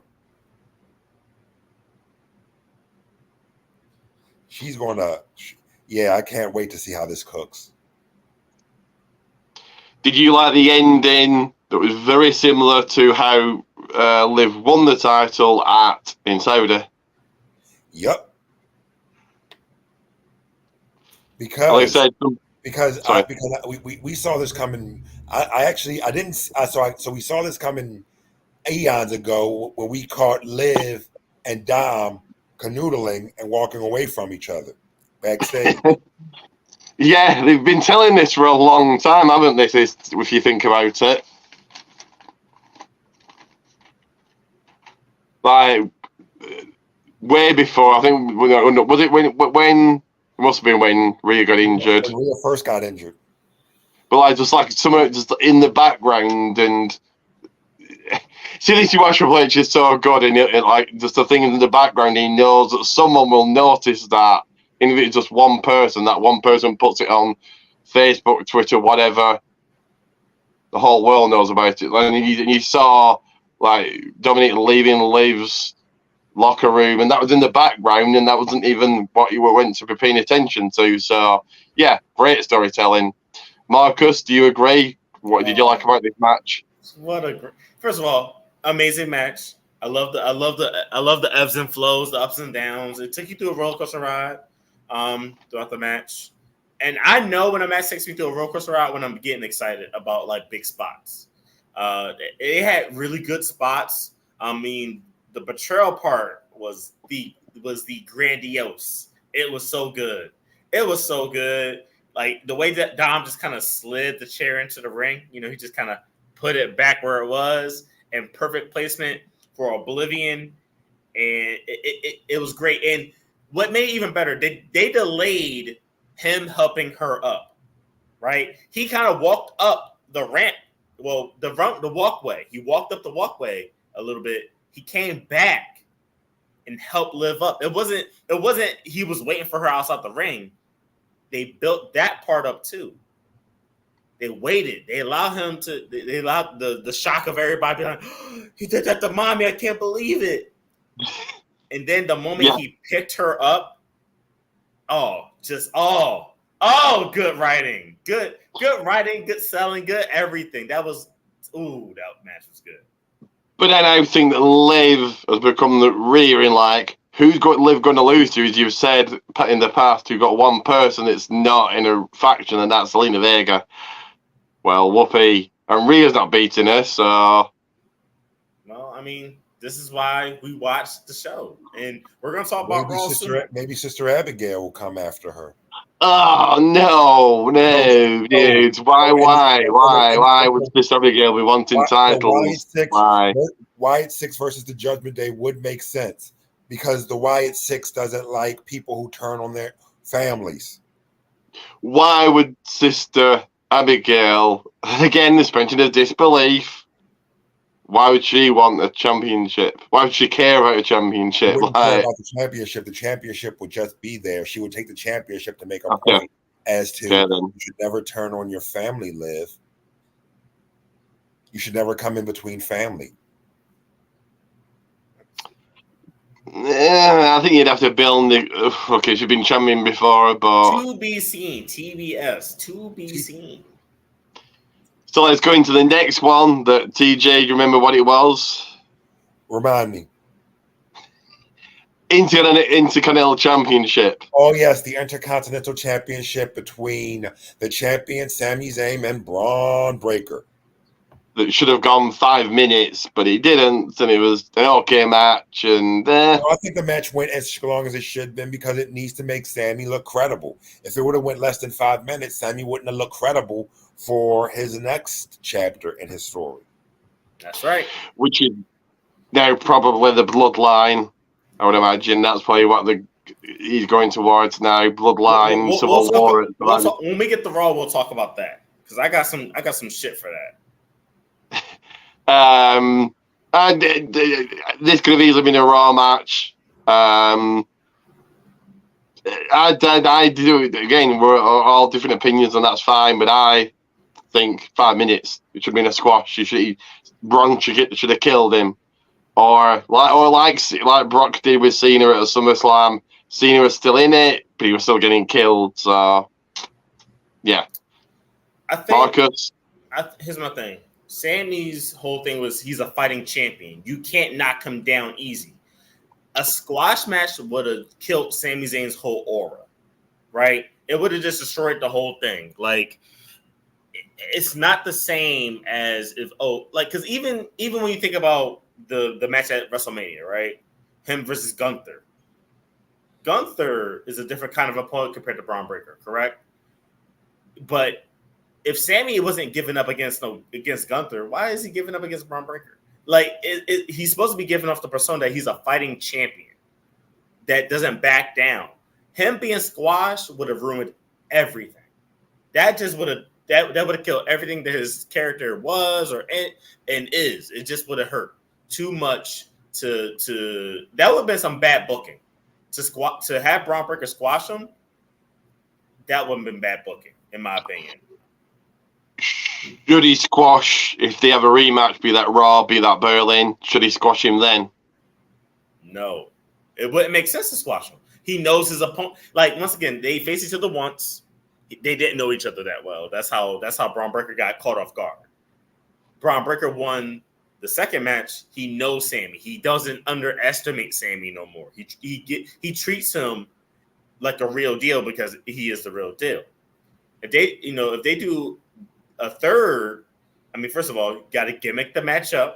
Got to find a gimmick that's going to work, even if it's going to be at a glorified house show. Doesn't matter. That's why you probably don't do it at the glorified house show. But to make the fans happy, absolutely gimmick that drawn up, and you still don't squash them. You give them a lot of time to work. Give them time to work because that's also Sami Zayn's style, and honestly, Braun Breaker's style too. If you think about it, because he's not Goldberg, right? He's a hybrid of Goldberg and his dad and his uncle. He's not, because Goldberg could only do about 2 minutes of a match, and that's a stretch. He's a better version of Goldberg, right? You gotta let Braun Breaker cook, and them two cook a really good stew together.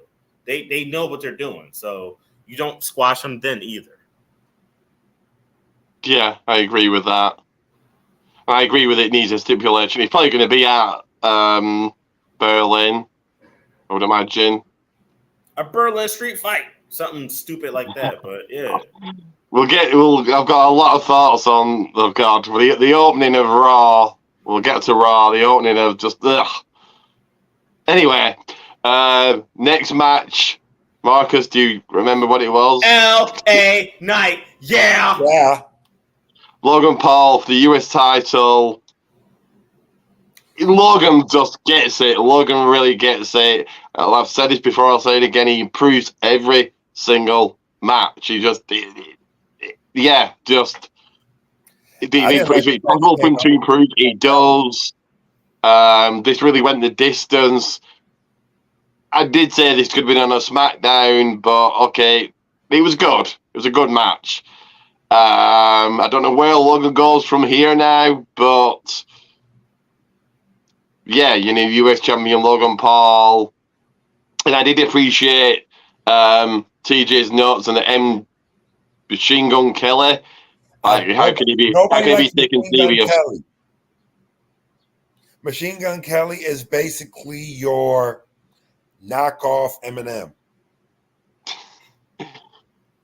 Now, I do like his song Invincible, but outside of Invincible, he's your knockoff Eminem. And Eminem even bodied him. It's so bad, a death metal band bodied him when he tried to go into the whole metal career. Slipknot. How you get beat up? How you get bodied by Slipknot?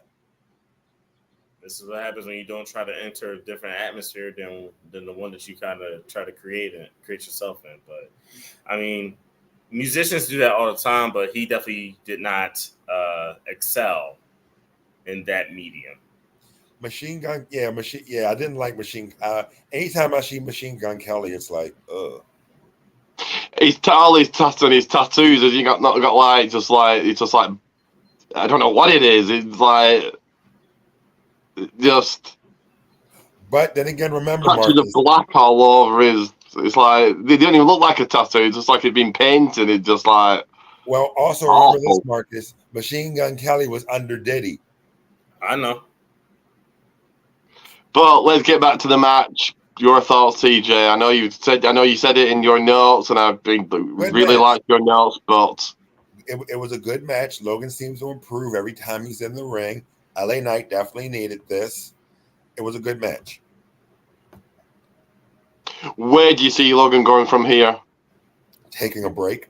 I did see on Oh. Logan's social media him missing that U.S. title like it was an ex-girlfriend. He took the U.S. title out to dinner. He frolicked with it in the feet. Oh, God. I think LA Knight should clean that title. I'd be shocked if we don't see Elena and that's right, Logan until Saturday, probably be there, I would imagine, or Survivor Series. He only does a big 4 or 5, whatever. If you count Saudi's a big 5. As long as he's not in Japan, he's good. He won't be at Berlin, he won't be at Bad Blood, so probably Saudi, I would imagine, the next time we see him. Marcus? I really liked the match. The match had a good. I mean, first of all, the build for it was good. We didn't talk about the promo on SmackDown that was cut, but that was good. That was a pretty good build to it, I would say, with the whole poster thing and LA Knight still in the prime truck. That was pretty cool. I mean, listen, Logan Paul bought out MGK. MGK's from Cleveland, so he tried to get some of that home cooking, some of that loud noise from that. But everybody in Cleveland knew who they wanted to see. They wanted to see LA Knight. Yeah. Thank you. I just needed someone to finish that. And the right person got the title. It's time to put it on someone that's there every week, right? Yeah. Now, mind you, as a person that watched WCW, that also watched ECW, WWE never incorporated this title into their lineup of titles. TJ, you know what title I'm talking about, right? Mm-hmm. What title is that? Repeat that question again. So I watched ECW and WCW. They had a particular title. WWE has never had this title in their lineup. Television title. They never had a TV title, right? Never, ever, ever has WWE ever incorporated a television title. You need someone on TV all the time to be able to defend that title. LA Knight is always there. Not saying anything bad about the United States title, right? But we have to, and I'm sorry to give a history lesson to listeners and to you guys, but for people that know, when the U.S. title was in NWA, when it was in WCW, it was the second biggest title, right? It was a tier below the world title and a tier above the TV title. But since WWE doesn't have a TV championship, but their second biggest title on Smacky D's is the U.S. title, you need someone that's there all the time promoting that title. It's cool Logan Paul was that big giant rock star that didn't show up all the time, almost having like a Brock Lesnar-esque ass schedule. Undertaker schedule. But you're holding the United States Championship. It's not like holding the WWE Championship or Universal Championship or even the world title. That title kind of needs to be seen every week. Whether you're cutting a promo with it on your shoulder or around your waist or you're defending it, it needs to be seen. So the right person got the title because LA Knight is always there. Is a TV title just defended on TV? So the TV title, the role of the TV title is that it's supposed to be defended on TV in a 10-minute match. That's how WCW and ECW used to do it. So kind of a little bit like the Speed title, like they're doing with the Speed title now. Speed title is like 5 minutes or under.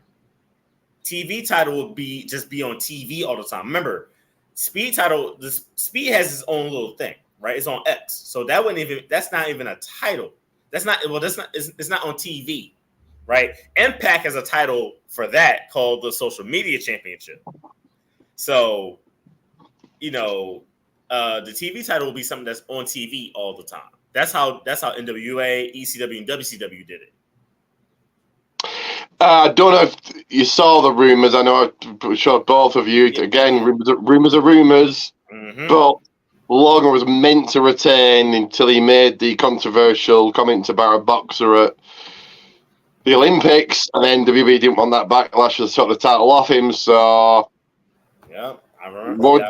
Would Ellen have won in Berlin? Maybe, possibly. No. I guess we'll never know. Will we? I mean, that's even if Logan Paul wants to go and get it, but I think he's taking a break. Fair enough. So into the next match for the Women's WWE Championship. TJ's favourite, BBL Bailey, taking on the Queen, Nia Jax. BBL Bailey. Good match here. Very little botching by Nia, which was surprised at.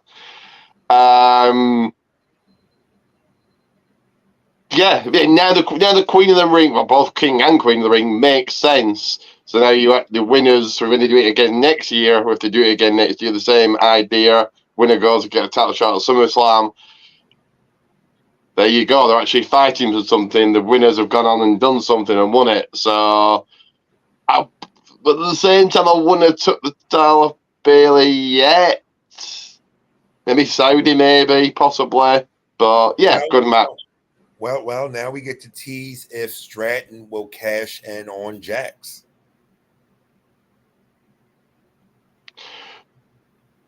But that's turning one of them face, and I think they're both good heels. So No, yeah, but it's just a sacrifice you'd have to make. One of them will have to turn face. Yeah. okay, you did what? Your thoughts on the match? Good match. Bailey's powerbomb was perfection. I didn't think Bailey was that strong. She's been working out. She don't get blown up by talking. Hey, that cake she has on her back definitely supported Nia. Like I said, she don't get blown up by immediately saying a sentence. Yeah. Bailey. I really like to. First of all, Ricky, I'm gonna need you to watch your mouth about Queen Nia Jax, sir. She's not like most girls. She's like improved. Biscuits with gravy. She improved so much. She hasn't really botched anything since she's come back. That is true. So watch your mouth, sir. Watch your mouth about that. Watch your mouth about the queen of the bloodline. Let's keep it real. Let's keep it real, sir. That's the queen of the bloodline. If we want to keep it real, she's the queen of the bloodline because she's the only Samoan woman left in WWE right now. That's one. Two, yes, Queen of the Ring means something. I'm so happy for Nia Jax because the journey to get back to WWE was pretty long. I think that's a part of it too. She understands that she wasn't the competitor that she should have been when she first got into the company. In a way, she was still kind of green, right? When she got called up from NXT and everything, she was still quite green. Now she's not just a monster heel, but she's a monster heel that can move. She refined her skill, her ability to sell for people. Bailey did an amazing job. As TJ said, showing off her strength, really buying into it all. And she did a good job as a champion. She finished the story that she needed for the championship to carry, right? The whole thing with Io Sky, which was honestly kind of weak. She did it, but she did a good job with that either way. Listen, Nia, that championship with Nia is good. And it builds into the storyline with Tiff, the queen with her princess. Will the princess stab the queen in the back kind of thing? Probably. For that, I don't know if you watched they're calling it post-show. I'll call it press conference. It's still a press conference. So that's why I got the whole like she made a long way thing from. Just seeing how she spoke during the press conference. It was good. No, and the way both she of them, and they're together like the best friends, and you can see the turn coming soon. You can see it coming soon, but one of the things I hate seeing and wanting to do is predict things before we even start really, smelling it coming up. That's like smelling dinner before it's even cooked. How's that going to happen? Yeah, but I would have Tiffany like a Damian Priest hold it for a while, and you never know when she's cashing in, and. Yeah, these early cash-ins are just you got a whole year and Drew do it the same night. Just what a waste. But speaking of Drew, it was Drew McIntyre and look at his favourite CM Punk. Seth Rollins is your special guest referee. This was good. Great storytelling. CM Punk actually looked good. Drew looked good. Again, the suspension of disbelief. If the goal is to win, why is he getting distracted by some plastic bracelet? You win the match and then get the bracelet later. I'm gonna tell you why. Because you're not gonna pull a bracelet that somebody gave me out of your fucking trunks. You're not gonna do that in front of my face, and I need my stuff back. And another man picking it up is like, bro, what are you doing? First of all, we got beef. Why are you picking stuff up that's not yours? You could have kicked out the ring. You could have grabbed it and gave it to Michael Cole. You put it on. You ain't do nothing else. You put it on. So you know I don't like you. You already know I don't like you. You gonna put it on. As soon as he put it on, I thought, yeah, that's going to come into play. He's going to do something where that's going to cost him the win, and it did. Massive win for Drew McIntyre. They're also selling that CM Punk can't get the job done because he gets distracted too easy, which he did. So that makes Drew McIntyre your new AEW champion. Because CM Punk never lost it. So technically, you're a brand new AEW champion, Drew McIntyre. Drew Galloway, whatever. Still AEW champion. So Drew Galloway. Whatever title they called that when CM Punk, it was the new AEW. I don't know what they called it. I paid very little attention. I just know it had a cross on it. But whatever that title was called, hey, Drew now has that. But yeah, massive win for Drew.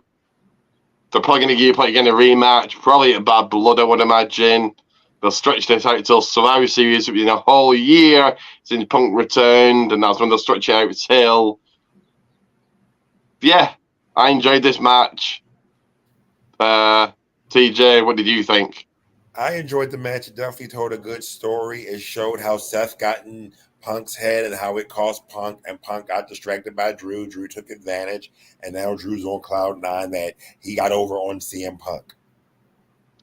Hopefully now Drew will be able. Hopefully now, oh no, because there's still one more chapter to be told.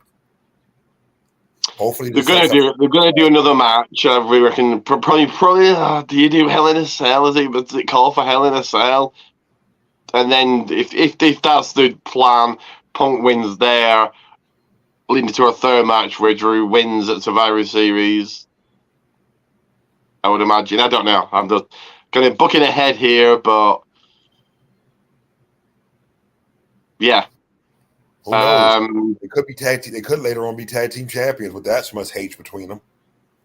Ugh, going after the world tag titles. Ugh, God, no. It should be... No. Anyway, next up for the World Heavyweight Championship, the Ring General. I'm sorry, I didn't get Marcus's thoughts. Sorry. So yeah, your thoughts on the match? Oh man. Another piece of good writing. It was amazing. Philip lost, so I was extra happy. The real best in the world. I'm not going to say it's Drew McIntyre because he don't got no title around his waist, but he beat the so-called best in the world. So we're with that. I'm with that. That's cool. And it also built into Seth Rollins his dislike for CM Punk. So it's pretty good. I really liked the match, man. That was a good one. I'm not jumping. Well, I'm going to jump ahead a little bit here, but don't. No, a massive shout out PMP, and it's in the description. I put in the description. I always want PMP Pancakes and Power Slams to grow. They're about an hour and a half. I would say 2 hours after NXT. And the conversation last night was: is Cody Rhodes overlooked, overshadowed? I'll say yes, but I'll give my thoughts more on that in the main event. So, the Ring General, the King General, Gunter, taking on Damien Priest, World Heavyweight title. Like I said, this could have been main event of the Raw. How wrong was I? Good match. We try to tell you, Ricky. But good match and great for Gunther, but just the ending. Why would Finn Balor not want to keep Priest as champion? Why would Finn Balor not want the title? If he's gone into a feud with Priest, want that title. Why would you want him to lose the title and then the feud means nothing? I got this. I'm gonna tell you why. First of all, my thoughts on the match. Great match. It told the story that Gunther respects the sport. He respects Damian, but he still thinks he's a piece of shit. It told that amazing story. It had a side story. That's what made it even better. You're my brother. Of course I got your back. Did Damian ever ask for Finn Balor to be out there? No. He told him, I got this. I can do it myself. Finn Balor was like, no, we're brothers. We can do this together. He went out there, screwed him over. It told two stories in one match. And once again, as I said with Nia Jax, the right person won. It made sense. Now, to the side story now becoming a big story now. And of course, hey, people, we're not going to tell you about what happened on Raw if you ain't watch it yet. But think about it. Finn Balor went up against Seth Rollins for the championship. Damian Priest fucked that up. He fucked it up. He was that close to winning. So close to winning. He could have been the new World Heavyweight Champion. You know, similar to the fact that he won the Universal title and had to give it up the next night. Finn Balor could have had his moment in the sun finally. But no. Damian Priest, being an asshole, was like, hey, I got this. Don't forget about this. Talking about the Money in the Bank. And Finn Balor was like, what? And he ended up getting pinned 1, 2, 3. Finn Balor had his moment. Guess who ruined it? His brother, Priest. He ruined it. But guess what happened when Priest cashed in? Finn Balor was up the ramp celebrating, happy for his brother, happy that he won. You don't think for a while you see him carrying around that gold? He like, you son of a bitch. That should be me right now. This should be me. Instead of you, it should be me. I should finally have my moment in the sun. It's jealousy.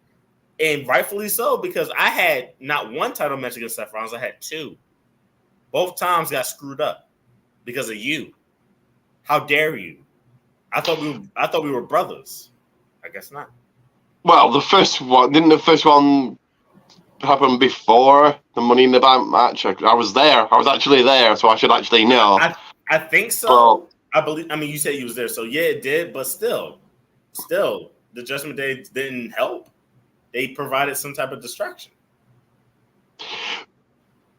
But again, suspension of disbelief. If I'm Finn Balor, I want Priest to stay champion so I can take title off him. Now this feud means why? No. No. If you were going with the disbelief disposition, that's like saying TJ wins a title. That's my brother. I won his title. That makes no sense. I can't. It's not the best way of backstabbing somebody. Like it could have played out well, but the line always goes, keep your friends closer and your enemies closer, but I still would be too close. Finn Balor created somewhat of a distance now that you see me screw you over. I looked you right in the eye when I put that man leg over. I put that man leg on the rope and I looked you right in the eye. Like, yeah, you and me, we got beef now. And the best way to settle this beef, first of all, you lose your title. You feel how I feel now. You got to feel how I feel when you screwed me over. But even more so now, I'm screwing you over even bigger because you are champion. I had the chance of being champion. You are the champion. And now you're losing to someone that called you trash. And you losing to someone that called you trash. I agree with all that then, fair enough. When you put it that way, okay then. TJ, what do you feel? Before you keep going, Rick, TJ, how you feel? I agree. TJ, 1 second. Did you give your thoughts? I'm going to the toilet, but yeah, I'll be 10 seconds, but you give your thoughts anyway. Yeah, go ahead, man. So I agree with you, Marcus. He was basically like, now you're going to feel lower than I've ever felt. And not only on top of that, him working with Liv is just like Liv was just saying, I'm going to take everything you love. him and this was all from the beginning with him, Liv, and AJ. On this has been long-term storytelling on how they were going to take out the Judgment Day. So it played into another story that had nothing to do with the match, right? So we talked about the Finn Damian thing because the main story of that match was Gunther Damian. Then the side story became Finn Damian, and then the other story that was outside the match was Liv and her involvement with the Judgment Day, right? All that within that match built and did its thing. But how did you like the match though? Like I love the match. There we go. Other than the storytelling of the match, how did you like the quality of the match? I love the match. The match was excellent. Especially how Gunther kicked out of a Razor's Edge and a South of Heaven. Do either of you watch the press conference for show? I did not watch Gunther's post conference. Triple H was saying every match felt like a main event match. I agree. Yeah, he did. It certainly did. So let's get into the main event. Oh, I know you couldn't wait. So Cody, everybody's favorite champion, Cody Rhodes, taking on Solo Sikoa for the undisputed WWE Championship, Bloodline rules. Solo Cody's long Undertaker entrance to the ring. This match was boring, proving Cody's not a main eventer. You take out the Bloodline, Owens, Orton, and a certain somebody we'll talk about. Boring. Cody retained also, because of a certain tribal chief that we must acknowledge. He's back. The real head of the table, Roman Reigns. So he's back. He'll be on SmackDown. This was the only good bit about the match. TJ, go on. I watched the match. I saw everything coming between Orton and Owens coming out, and Tama Tonga and Lola Tonga and Jacob Fatu, them all coming out. But we all knew Roman was going to come out because Solo was saying a bunch of smack, like, you got something to say, come say it to my face. And what did Roman do? Superman punch, spear, 1, 2, 3. And he turned Solo into a meme. Did he? Well, I've not seen it. Well, what's the meme? When Solo was screaming by the announce table with Jacob. Oh, yeah. Okay, I've seen it, yeah. When the little kid doesn't get the candy in the corner store.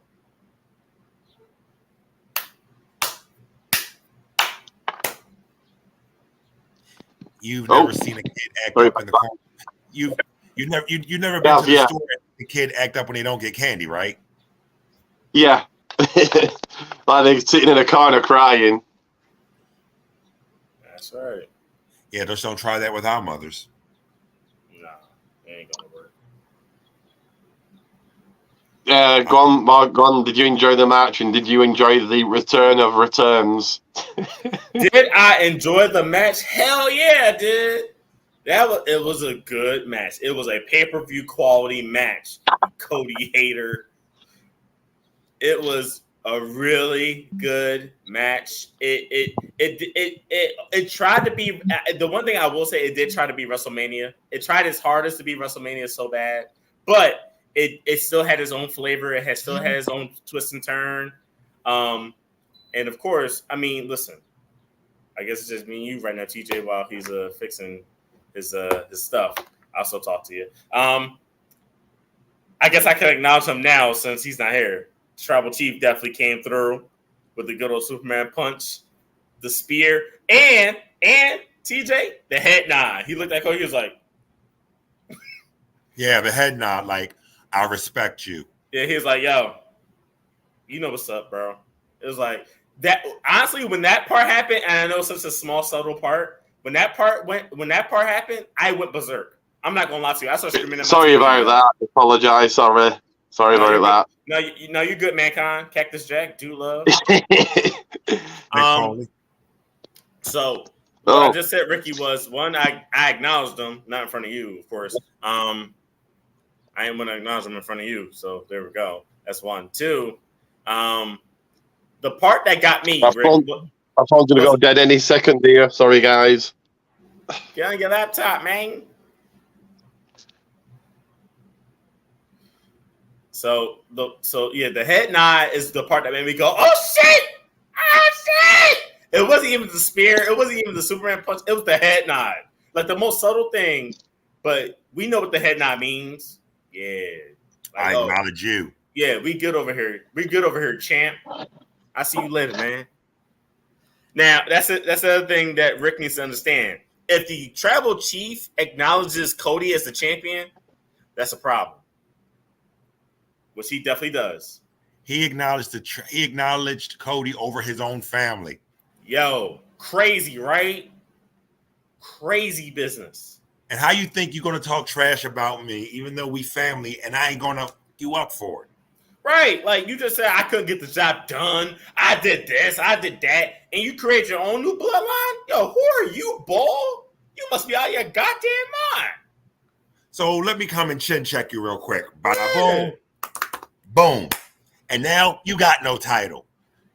Yeah, you wasn't going to win this anyway. No tribal chief having ass. But it was a good pay-per-view. We're going to keep the show rolling. But when Ricky comes back in, we'll allow him to talk about his thoughts on. Well, he talked about the match, right? So we'll just listen to his love poetry for his tribal chief. Well, we got to do the ratings. We're going to ask him for his ratings. So TJ, rate SummerSlam 2024. If I were to rate SummerSlam 2024, I would give it a gold plus. It had twists and turns. It had returns. It was a packed house. The audience brought it. I would give it a gold plus. I agree with you. It did exactly what a Big Four pay-per-view is supposed to do, right? Big Four pay-per-views are supposed to be on the edge of your seat, screaming at your TV, anticipating the next thing, not saying, oh, I predicted that. I predicted that too. I don't want to hear that. The one thing I can't stand, I know I'm about to be on the soapbox for a second, if you indulge me real quick, TJ, I can't stand when us as wrestling fans be like, I see that coming. Bro, you didn't see the whole thing coming, bro. Not the whole thing. Just enjoy the product. Enjoy what you're looking at. Exactly. Enjoy the story. Don't ruin it for everyone else. Please don't, because you're killing kayfabe, and that's not cool. But yes, gold plus. If I would watch it again and again and again. It was awesome. It was head to toe. Good action. With funny segments. We didn't talk about the fact that R-Truth, the Awesome Truth had a segment. And Jelly Roll apparently now has the best choke slam out of nowhere. I mean that one arm choke slam with the arm out. No, he's choke slamming you, and the other arm is just. My man, he did the jelly slam. That was crazy. That was awesome, man. Like, that was dope. For a big guy like that, and they did a 15 knuckle shuffle. And pretty soon, we all know what's going to happen with A-Town Down Under. They're going to split up. It's going to be a split. But, whenever they split, that's when they split. But we got to keep the show rolling, folks, because, Ricky, he going to pop back in. I don't know when, but we got to keep the show rolling, right, TJ? Right. So we're waiting for our most electrifying host of Head of the Table to continue writing his love poetry to Roman Reigns. So from there, we're going to talk about Monday Night Raw. Yes. So I took notes on this, so I'm gonna see if I can do two things at a time as far as my coverage. So we had a Gunther promo. Within that Gunther promo, Randy Orton came out, challenged Gunther for a World Heavyweight Championship match at the Clash at what's it? Bash at Berlin. Bash at Berlin. TJ, thoughts? I didn't watch Raw, but I did see the previews online. Orton This is going to be a rematch from King of the Ring. Orton feels like he needs to redeem himself from King of the Ring, and we know when Orton loses this match, it's going to make Orton's heel turn come out. So you think it's going to start a villain arc? It's going to start the Venom Viper. Okay. The Viper is most deadliest when he's venomous. So I know we're not at the match, and I'll give my thoughts soon on the promo. So pretty much you just said it's going to be a rematch of King of the Ring. Do you think Randy being the first challenger to the Ring General's World Heavyweight Championship ring is a good idea? Yes, to legitimize him. I like that answer. I feel the same way. Gunther cut an amazing promo, because he talked about what he did with the IC Championship. I was the reigning champ for 666 days, and you saw what I did. I brought prestige back to that championship, and now I got this around my waist. Oh yeah, we're gonna bring prestige back to this. When Randy Orton came out, it was a surprise because we all know Randy Orton was drafted to Smacky D's. It kind of shook up the landscape of the company real quick, with Randy being on Raw now. I think it's a great idea to have that happen. Randy went into talking about how at the King of the Ring, Gunther didn't have both of Randy's shoulders pinned to the mat. So Randy's like, "You got the win, but like, did you really win though, bro?" Oh, so, that was questioning the win. Yeah. So now it's like, you're talking to the Viper. You're talking to Randy Keith Orton. You're going to get those 3 magical letters put on you, and I'm gonna win that championship. And Gunther's like, "Well, I'm honored to be facing you, but it ain't going the way you think it is, buddy." So I think it's going to be a great match at Bash at Berlin. It's going to be great. The second thing that happened, it was a match, Sheamus versus Ludwig Kaiser, because Ludwig Kaiser, at the beginning of the Gunther's promo, he introduced Gunther.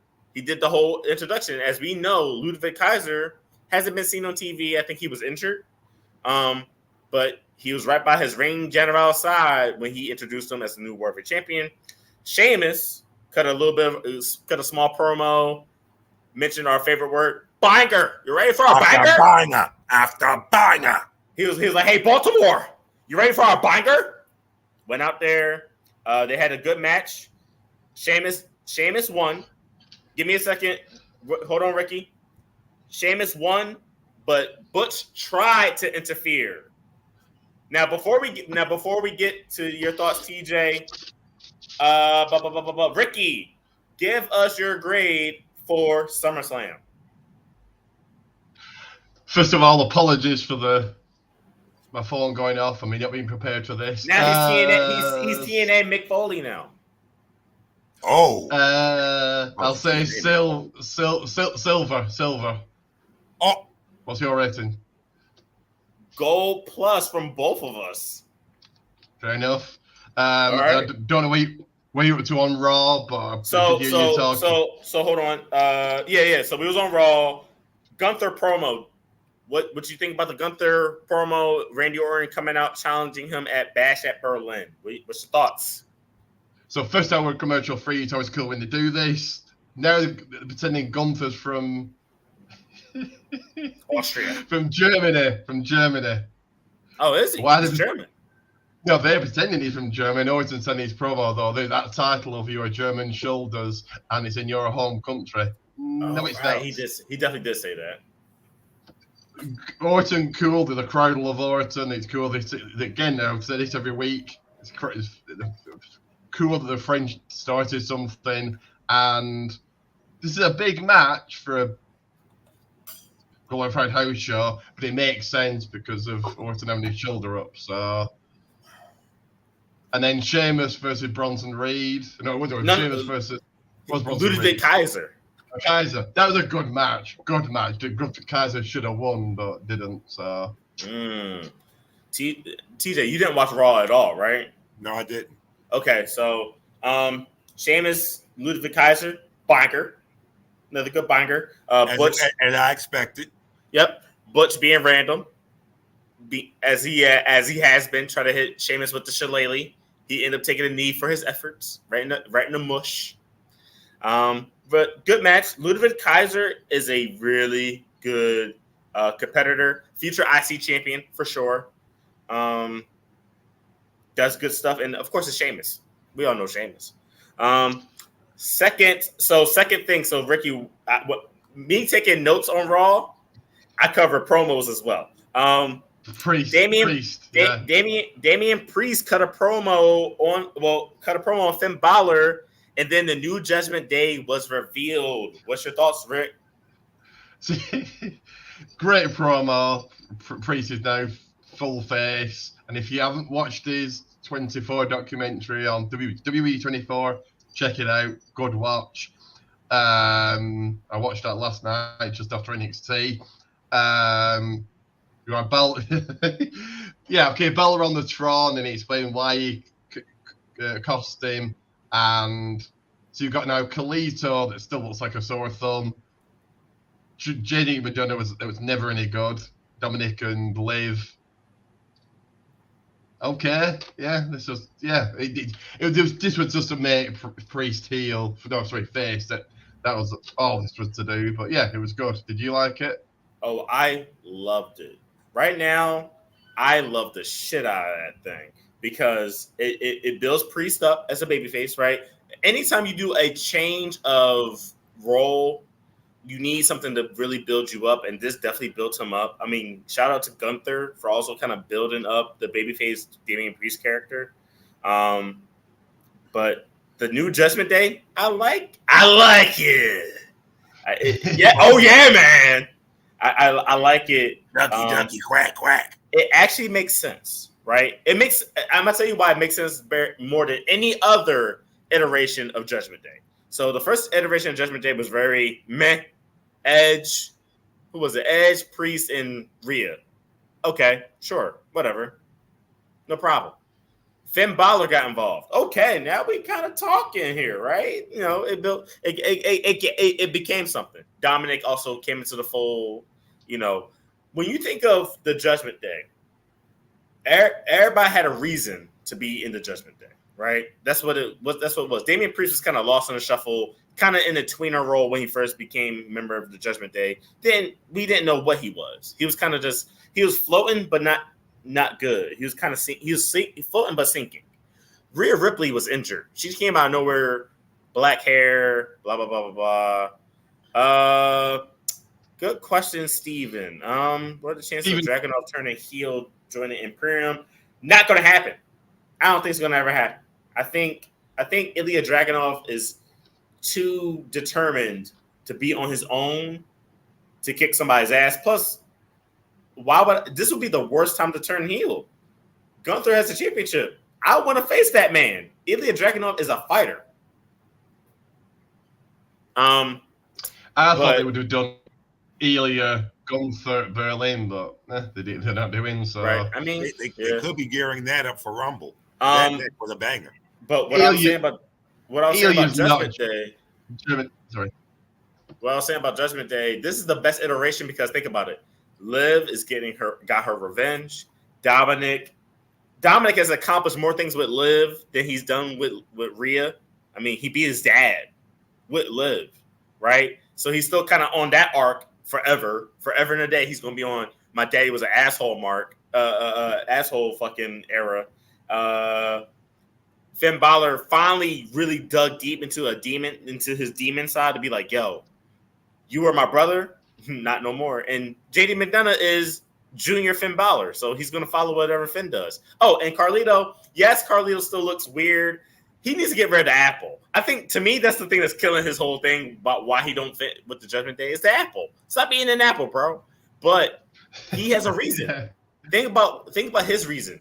He got rejected by the LWO. Remember, Rey Mysterio chose Dragon Lee over Carlito. I need to find a home. I need to find family. I need to find people that been screwed over. Every single person in the Judgment Day been screwed over by somebody, and they also screwed someone else over. So to me, this is the best iteration of the Judgment Day. Plus, Carlito is a known backstabber, so that he has a finisher called backstabber. But I Lee loved gone. it. Is he injured? It was a great promo. Next thing on Monday Night Raw. Is Dragon Lee injured now? Or? I think so. I think he is. Team forehead. Yep. So Valkyria faced Lyra Valkyria. Yes. Listen, I just know her name is Valkyria. Woo! Yeah, woo! The bird lady. Woo! Faced big forehead number 2, Shayna Baszler. Valkyria.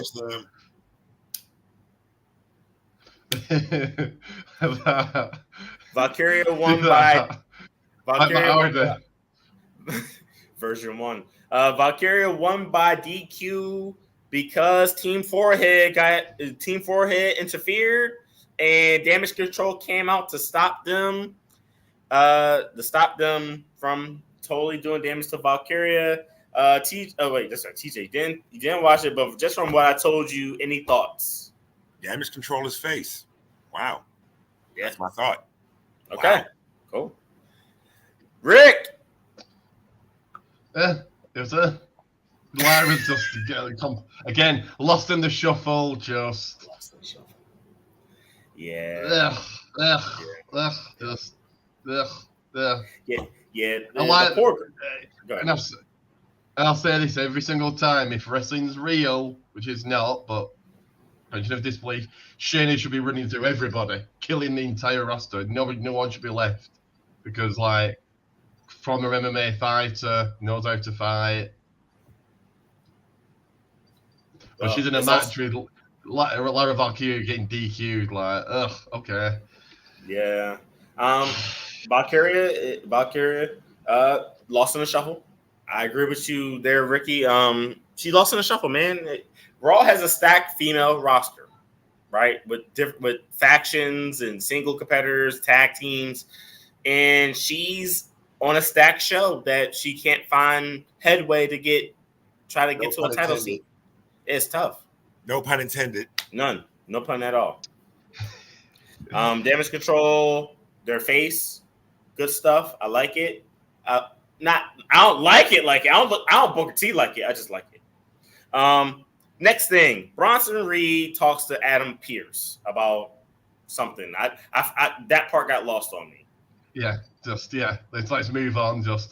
Let's move on to your favorite segment. Oh shit! Fucking Philip cut a promo. Seth Rollins came out. He challenged Punk to a fight. They was about to fight. Then Drew McIntyre. He interrupted. And, eventually Punk chased Drew. Bronson Reed came out and put a whooping on Seth Rollins. Killed Seth Rollins with 6 splashes. So, two things. 6 tsunamis. God damn. So, one, why didn't the security team stop him after 1? Why did they allow him to do 6? Are you stopping a 400-pound dude from jumping on somebody?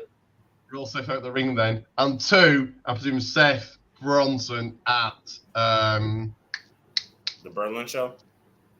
And then Seth puts him over, and that's a massive win for Bron. Get the spatula for Seth, definitely. Yes. Yes, get the spatula. Holy smokes. Get the spatch. TJ. I definitely feel like Bronson needs to be put over by Seth. Bronson needs it at this moment because otherwise Bronson is going to continue to get lost in the shuffle. I like that answer. Yep to both of you guys. Seth needs to put him over. But here's my question to this. Is there going now? And this is like a future prediction for the house show, glorified house show. But does CM Punk play a part in Bronson Reed winning over Seth? Yes. I wouldn't. It makes Bronson look weak. But I would say no. No. Okay. So the reason why I'm asking that is because we have to remember right now we have so usually when we talk about feuds is like this, right? Mano y mano. Right now we have a feud that's like this. It's a triangle.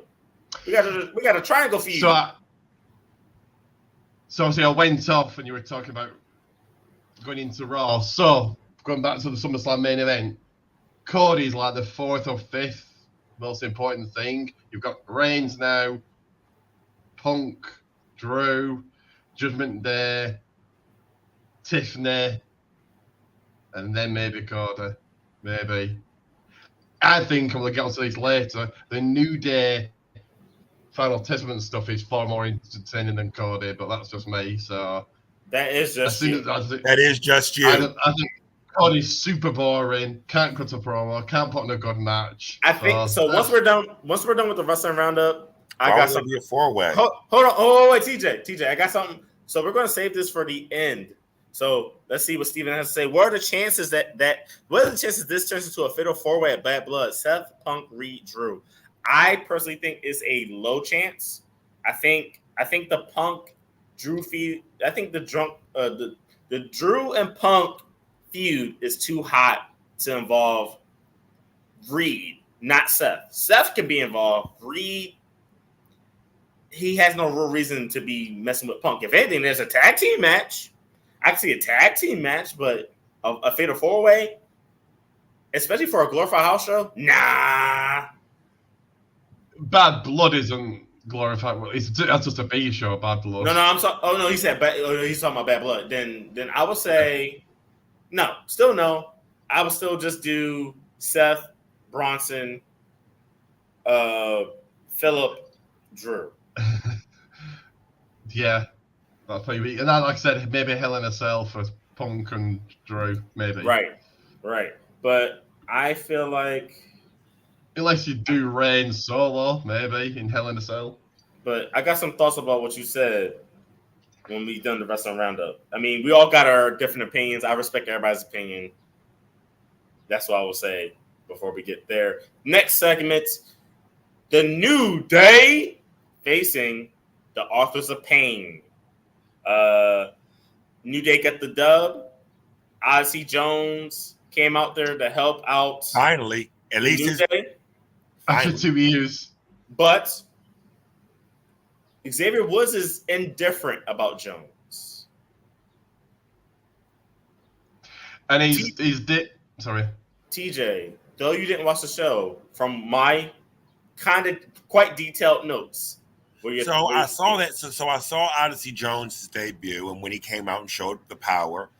However, that could be interesting, but Odyssey Jones's debut actually garnered 8 million views, more than Mercedes Malone, more than Will Ospreay, more than Hangman Page. Okada, but he's garnered a lot of views. So I like to see what Odyssey does now that he's there, and I like to see how this storyline will play out. Will there be a New Day, or will the New Day finally end? Ricky. Great debut. Well, finally they give him 2 it took him 2 years, so that's not good. That isn't good at all. But yeah, what a debut for him. Like TJ said, 8 million views. He's a draw. So let's see what they do with him now. Does he replace Xavier, or does he replace Big E in the New Day? That's a really good question. Stephen Chambers, keep the comments coming. Odyssey Jones back from catering. What's next, Omos? Omos has been released. As he I'm not gonna miss him. So, I feel here's my thing. I mean, I didn't know who Odyssey Jones was.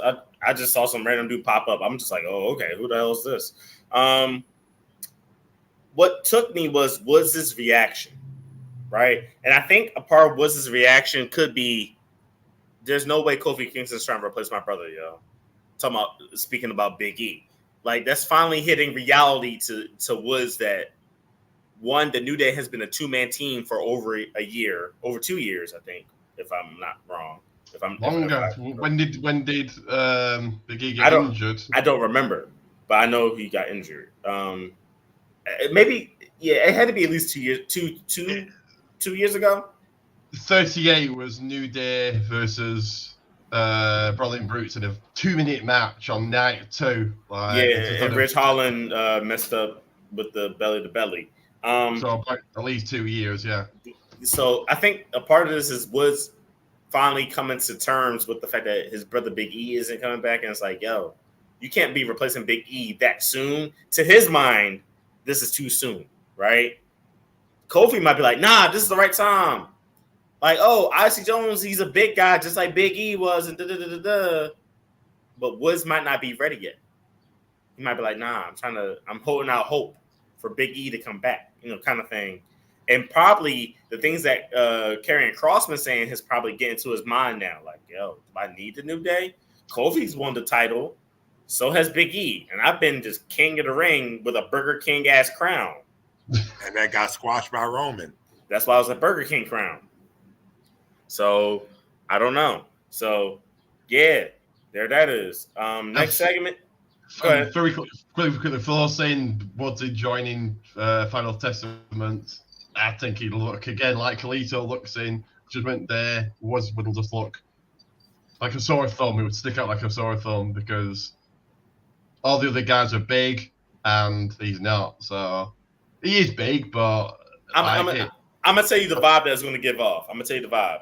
Hopefully you remember this. I'm sure TJ will. Spike Dudley being the Dudley in charge of the Dudley Boys. Oh, Not saying that Xavier is as small as Spike, but it gives that same idea that he's going to be the second man in charge behind Karrion Kross or right next to Karrion Kross. Spike Dudley. That's the best reference I got. and the Last Testament is actually kind of packed. Final Testament is kind of packed. Like, yeah, they don't want Spike Dudley. Spike Dudley. Hey man, you laughing? Spike that dude, man. When he had that cruiserweight title run with his brothers being by his side, shoo, that was a good one. So the next segment is A-Town Down Under defeating the Awesome Truth. Yeah, I would like to say in the chat, much needed win for A-Town Down. Does this start them back on the winning track? So obviously now we're going to have them split up, which people thought they would, but it looks like it's not happening. Unless they go on a winning streak and then split up, that would make sense. So yeah. I liked it. I mean, they're both cold right now. They're both very, very much on cool down. Whatever. Yeah, both tag teams are just on cool down. The tag division is pretty stacked. It's tough to get TV time for both. Oh, dang, I don't know if TJ is. I'll be right back. Okay, so TJ, you cool with us just moving on? Yes. All right, bet. Next segment: Damian Priest defeated Finn Balor Jr., JD McDonough by disqualification. The Judgment Day beat up on Priest, but Priest turned it around. Mommy came out to help out her terror twin, and Ripley got her hands on Liv Morgan for a bit until Dominic came in and saved his new girl. Thoughts? This is where they really turned Priest face. The promo did it. The WWE 24 thing did it, but this really did it. I think, Priest and Rhea are going to kill it going forward. And Liv really played a good heel, as I've said before. But the big question is, who was the hand under the ring? There was somebody, a hand, and people are pointing this out on Facebook. There was like an arm under the ring, and people saying, "Who is it? Was it Hornswoggle?" Stop. That's good, Hornswoggle. Shout out to Hornswoggle for being a dude in wrestling. Very cool. Yeah, I met Hornswoggle at the Love of Wrestling convention I go to this year. Great mate. Yeah, but yeah, that's awesome, man. I liked the match. The match was pretty hot. It was good. I love the Judgment Day stuff. Listen, this whole Judgment Day thing, I love it. I'm so for it. Mommy came out. Like everything that they do right now is on fire. Shout out to all the competitors for that. I love the part that Carlito even got in on the beating up of Damian Priest. But also, which was funny, at the end of that segment, Carlito was the only person in Judgment Day still standing ringside. He could still got his ass kicked. And it was like, yo, Carlito, I think you missed the cue to like not be there, bro. But overall, it was still good. It was still good because it played into what Finn Balor told Damian Priest earlier tonight, which was, I'm going to get you when you least expect me to come. I thought they were going to draw it out for months and months and months, but not this quick. So I was surprised about that. Yeah, but this is how you let it build. This is how you build it up, right? Instead of them having a match, allow Finn Balor to come in and save what I call his son, Finn Balor Jr., JD McDonough. Save him from. I liked the Priest, like you saw, but and you like again, like it's great storytelling. Priest, you saw the look in his eyes, he saw Balor, and I want to get to him, and then he got beat down. So that was good as well. Mm-hmm. So the next segment is those people. They attacked Damage Control. They end up re-injuring Dakota Kai backstage.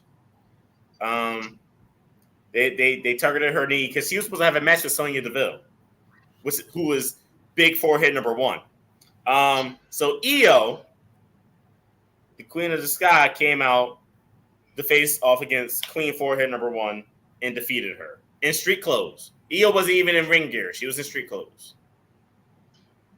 Much better. I'd prefer that to ring gear. So TJ, from hearing that about those two segments which dealt with each other, thoughts? It's funny how real life mimics wrestling sometimes, because you do know Dakota Kai and Shayna Baszler just broke up. So there's a chance. Yeah, Dakota Kai. Yeah, no, actually Dakota Kai's with Eddie Thorpe now. There isn't a chance. You missed it.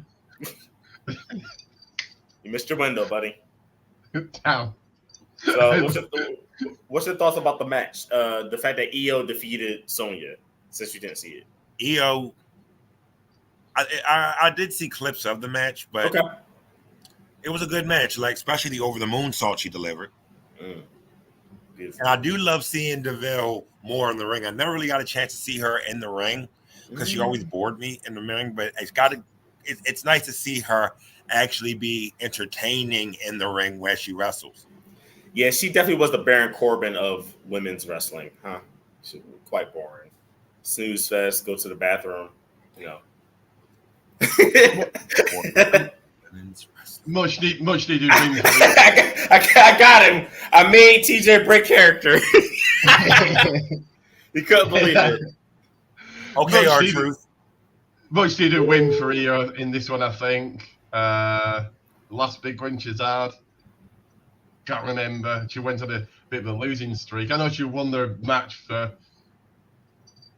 some Money in the Bank. Not in getting the Money in the Bank. Oh, she was watching. No, she lost to Lyra, didn't she? Yeah. Okay. And very quickly, going back to SummerSlam, your thoughts on the new camera shots, the ref cam and the camera over the head of the wrestlers as they're going into the crowd. It was all right. I could have went without it. Did you like them, TJ?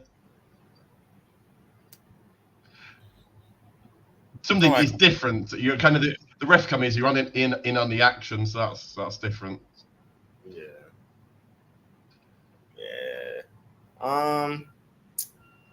Yeah. Main event time.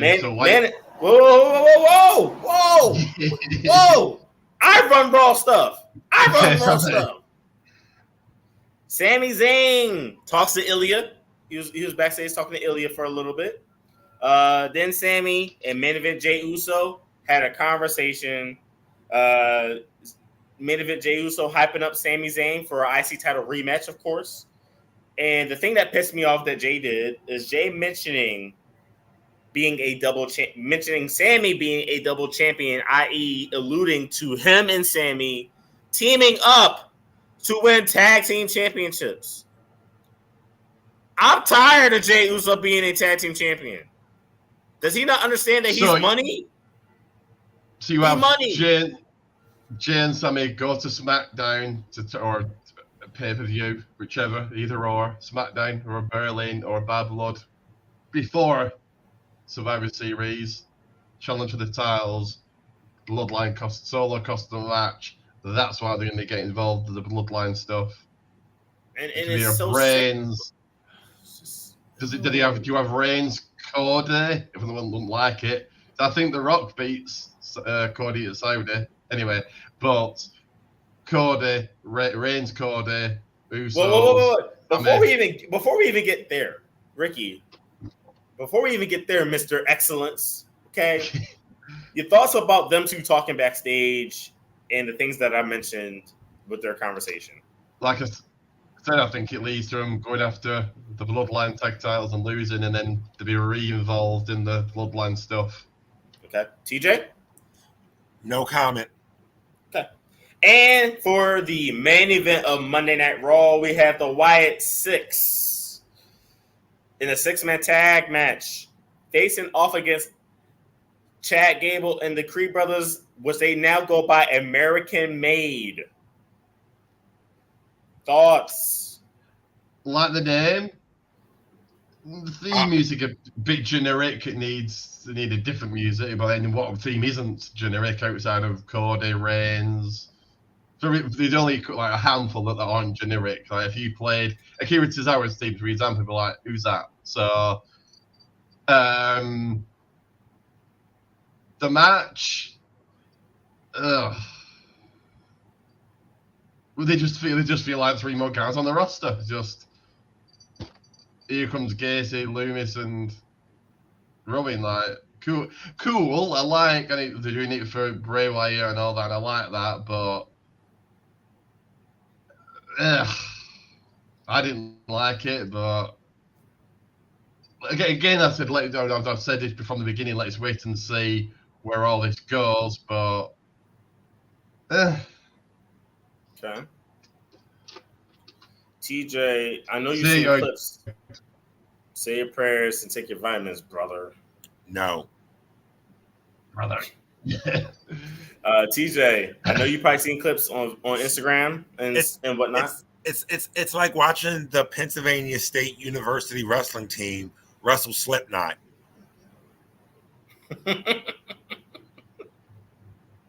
That's a good one. I like that. If you don't get any of those references, that's why Google is your best friend, Ricky. Okay, I'll Google later.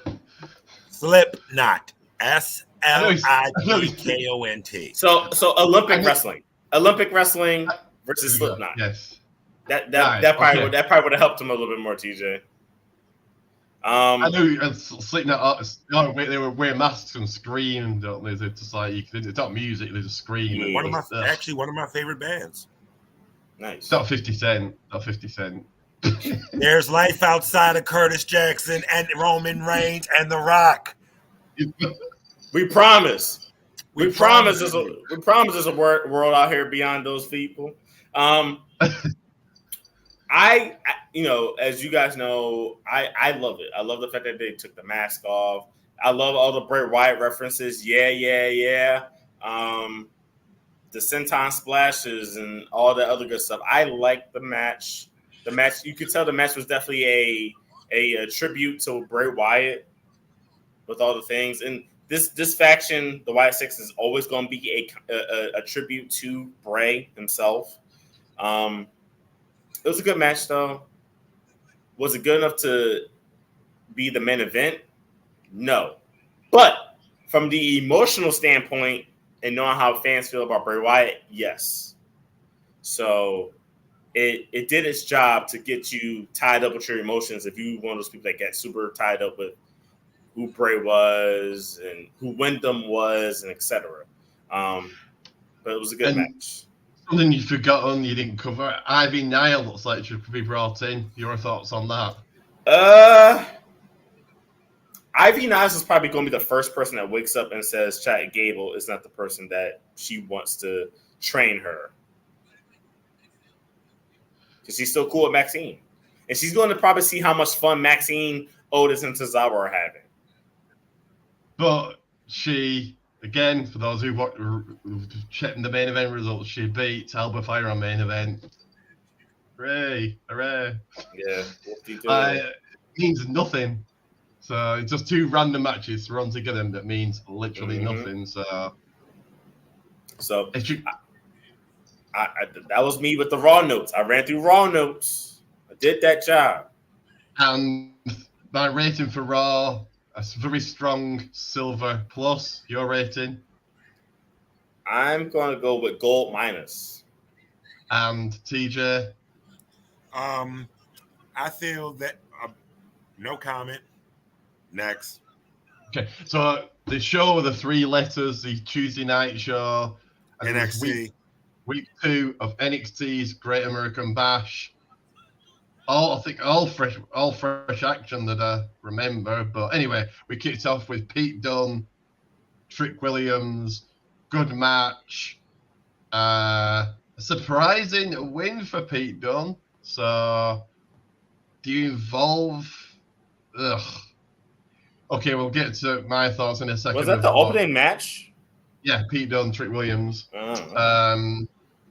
Yeah, like I said, a very surprising win for Pete Dunne. Absolutely. Marcus? Absolutely shocking. Definitely did not see that shit coming. Trick is on the downturn. It's kind of weird. He's supposed to be on a redemption story, but I guess he's not ready to be redeeming himself yet. It's a little off. He's one of the reasons why I started watching NXT. So really been a while. So Steven says, really been a while. Again, getting a singles win wise. It has been. It really has. On one of the three brands, yes. Yeah. Again, I keep going back to this, but those that check main event results, he beat Tozawa this week on main event, but that count, I suppose. Pete whooped that Trick. Yes, he did. Oh boy, yeah, that's crazy. TJ, thoughts? We needed this win, and that was a surprising win. Yep. We then went into not one but two championship matches. Again, fresh action, which I always love. Tatum Paxley came up short, but she got the title against Barney Jordan. The bigger story came, I think, after the match where Wendy Cho took out Tatum, now making her a threat for that title. Even though I think her gimmick's a bit stupid, but and silly and just. Wendy Cho finally turned on Tatum. Yes. So it looks like probably Wendy. Okay, Kalani Jordan and Wendy Shaw at No Mercy. So I think that probably they've got to start building No Mercy. We're like 3-4 weeks away. So yeah. TJ, your thoughts? No thoughts. And very quickly, another comment, Steven, great comment, say I love the heel. Yeah, I like it, but it's still a bit unexplained to me. She had a bad nightmare. She's not waking up. I still really don't get what's going on. Just like, anyway, Marcus, did you enjoy Kalani Jordan, Tatum Paxley? To be honest with you, I definitely did not pay attention to that match. I saw the end.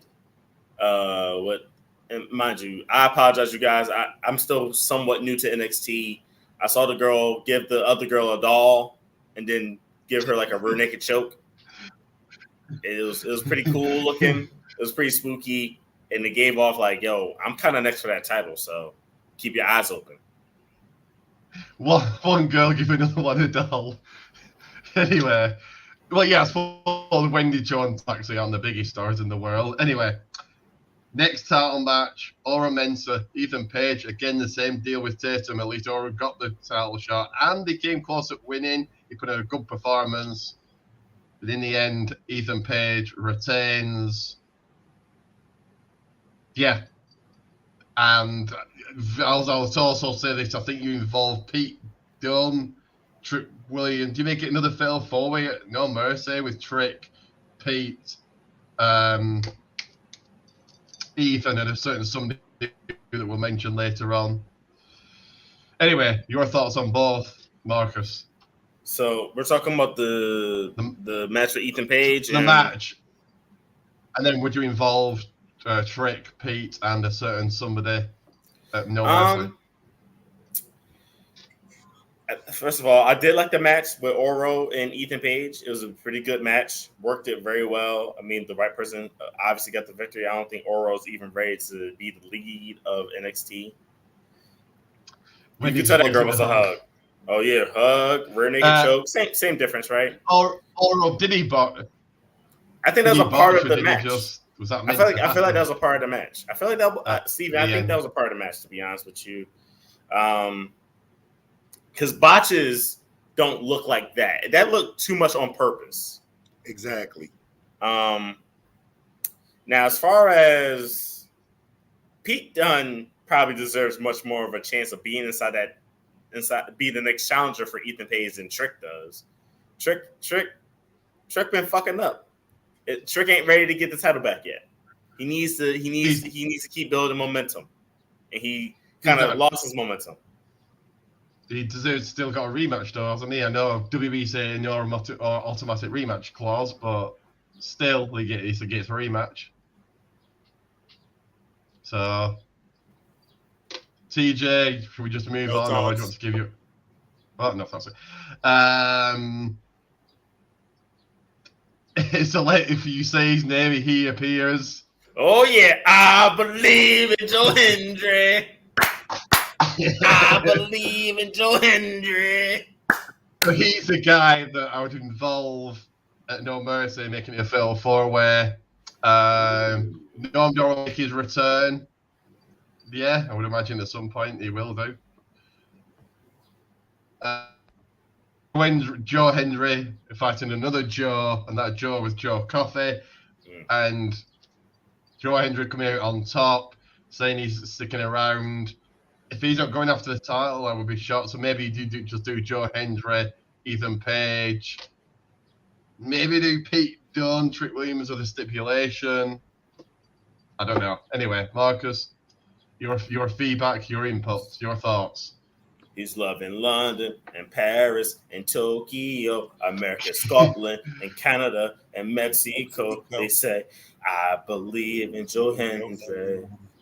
I believe in Joe Hendry. Over like Rover, Joe Hendry. Yeah, that was funny, Steven, when he pulled the Eddie Guerrero thing over Gallus. Hilarious. Got those dudes ejected from the ring. Also, I had just found out that his chokeslam was called the Standing Ovation. I love this guy. I love me. Yo, Joe Hendry is the bull. He's the reason why between him and Trick are the reasons why I watch NXT.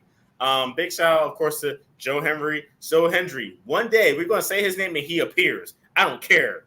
I'm still believing. And are they in October moving NXT to CW? Yes. He'll only appear if I pay him, and I don't pay my guests. The wrestlers I interview, they do it for free. So maybe Joe Hendry might do it for free. You never know. He might, but he probably does it for. I know he did it for CVV, Chris Van Vliet, but like he's got like millions and millions of views, and subscribers. But I'll say this. Why not, instead of him being NXT champion, he could go after the North American Championship? It seemed like what's his name? Obi? Obafemi. Okay, right. Obafemi doesn't seem like he has any challengers. So why not one of the most over people, not just in NXT, but in all of wrestling, Joe Hendry? Why not? I think it gets answered by a certain former Impact World Champion. But we'll see. Moose. So imagine him two going at it. I loved it though. I love the match. Hendry go for Page's title, but won't be surprised if Josh won't be surprised if trying to show up. But is he as known as like Joe Hendry or the Rascals are? I don't know. No. Because you gotta think about it. The Rascals, and we're going to get to the Rascals later, but the Rascals they worked for both NXT and for TNA.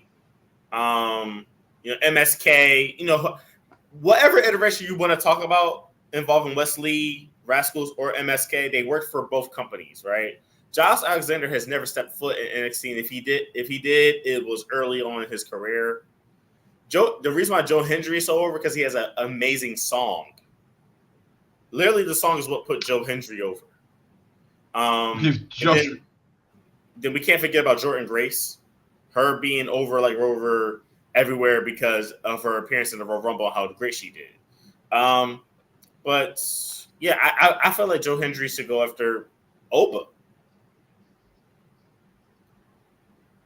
That's just my thoughts. Like I said, Moose, but if Josh Alexander turned up, for instance, next week on it, I'm not saying he's going to do. If he did, turns up in NXT next week, I'm like, oh, look at Josh Alexander, cool. But I think most people won't know who he is. So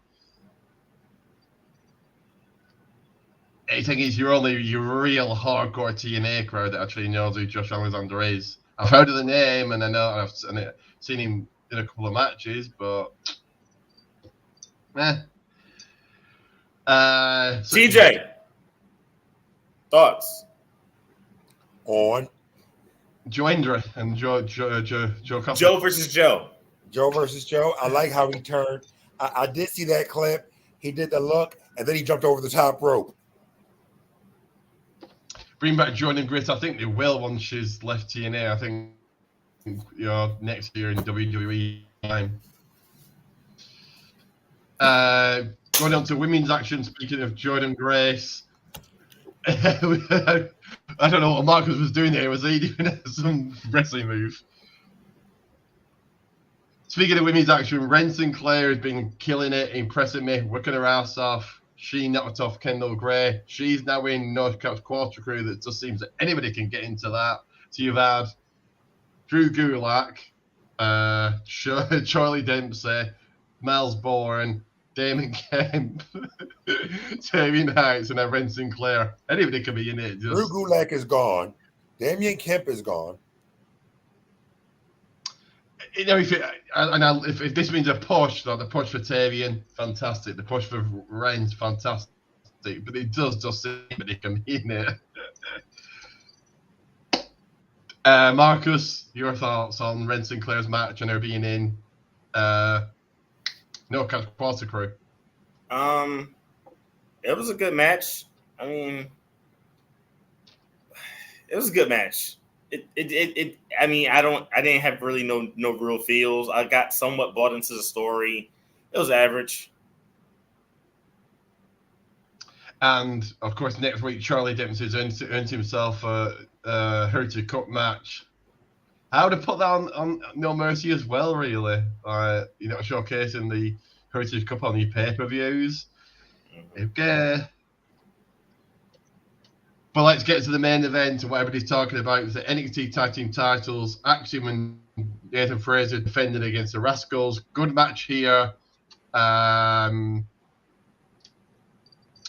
main event. A little bit shocked the Rascals lost, but then what happened afterwards made sense with the heel turn of Wesley. Yeah, I think that's and it's a hook. It makes you watch next week, which it should do. Leaves you asking questions, which it should do. Yeah, good NXT. TJ, your thoughts as I read this comment out? The heel turn was shocking.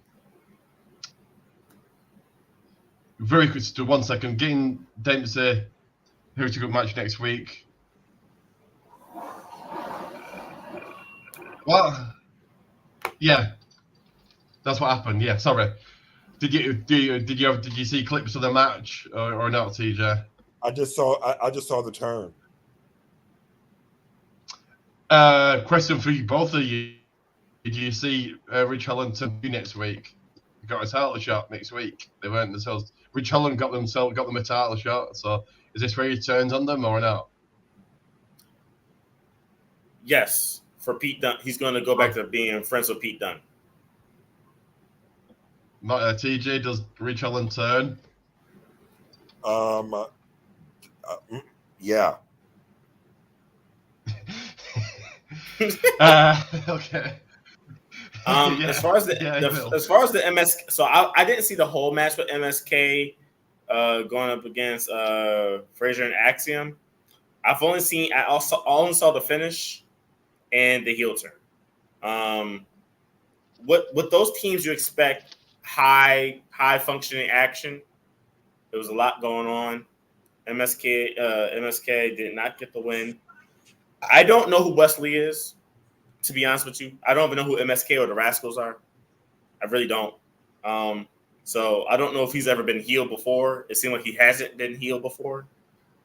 So you've been missing a lot. He was a great NXT North American Duke. Fantastic. Listen, I told you what brought me to NXT. And it wasn't Wesley. It was whoop that trick and I believe him.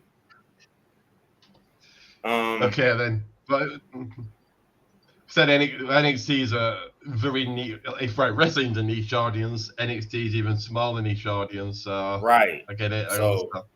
So for me, NXT is like, oh, this is what this is. So I mean, I can't wait to see what Wesley does since I'm fairly new to the NXT product. Yeah, let's 2 seconds. Yeah, he did. He definitely told them that in the promo. I'm sure he told that in the during that heel turn thing too.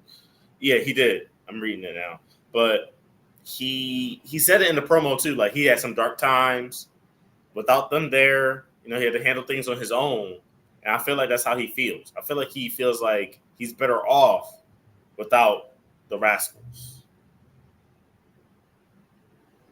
Okay, so Mike, your rating for NXT? A B minus. Well, silver minus. I'll say silver. TJ, your rating? No rating.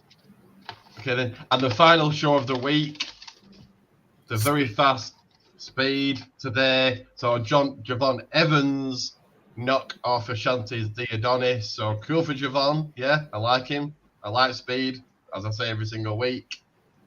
Silver, your rating, TJ?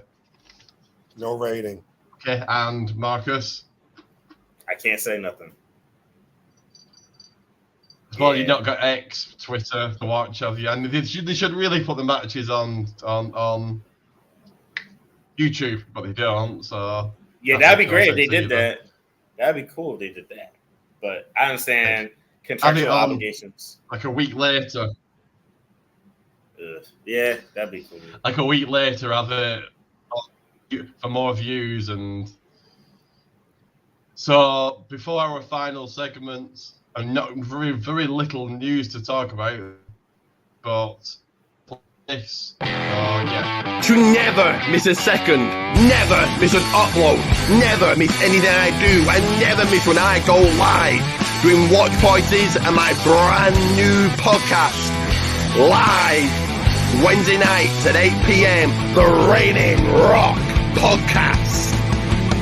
Add me on Facebook, Ricky J. Pate. Whilst there, search on Facebook, WWA World Wrestling Alliance. Follow me on X at Ricky Goldmans. Head over to Pro Wrestling Tees and search Goldmans1 and head over to my YouTube channel. Search, like, and subscribe to the People's Wrestling Channel. That once again, the People's Wrestling Channel.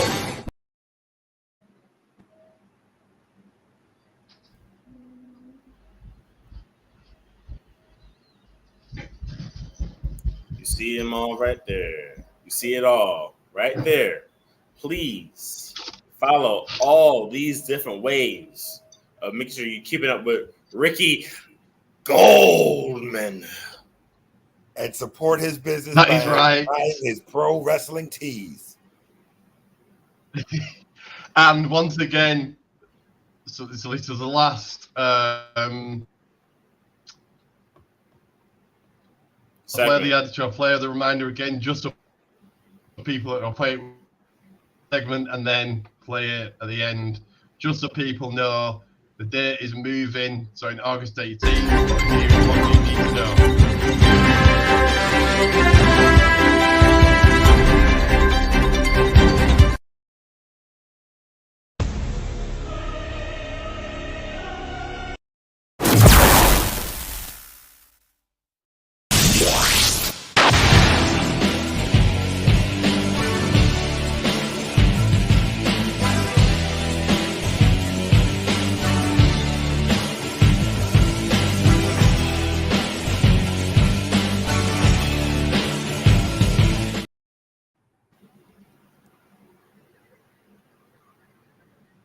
That is right. August 18th, the Raining Rock podcast moves to a Saturday or a Sunday, depending on weekends. So it'll be Saturday or Sunday.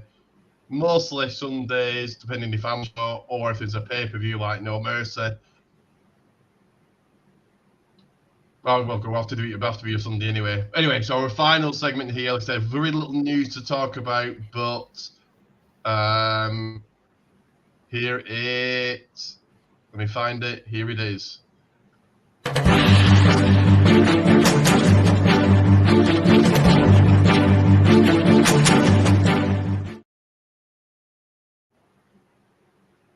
And now, news and headlines. So the only piece of news is news and headlines. The only piece of news is NXT going. That's gone off. NXT going on the road to do house shows. It's the only piece of news this week. Yeah, cool. I think they're in Chicago, so CM Punk's going to be there first, and then a week later, Orton. You got Randy Orton there, St. Louis, hometown. Or wait, hold on. Yeah, is cool. are they going to be house shows? Are they going to be house shows, or are they going to be on shows that's on CW? Oof, I don't know. Those might be TVs. Those might be TV shows. Okay, then. Maybe then. Either way, it's still gone on the road. So your thoughts, TJ? I'm excited for it, so people can now see the NXT brand. That's all I have to say. Marcus, your thoughts on NXT going on the road? I think it's cool because even though I wasn't into NXT, I knew that NXT used to travel for house shows prior to the pandemic.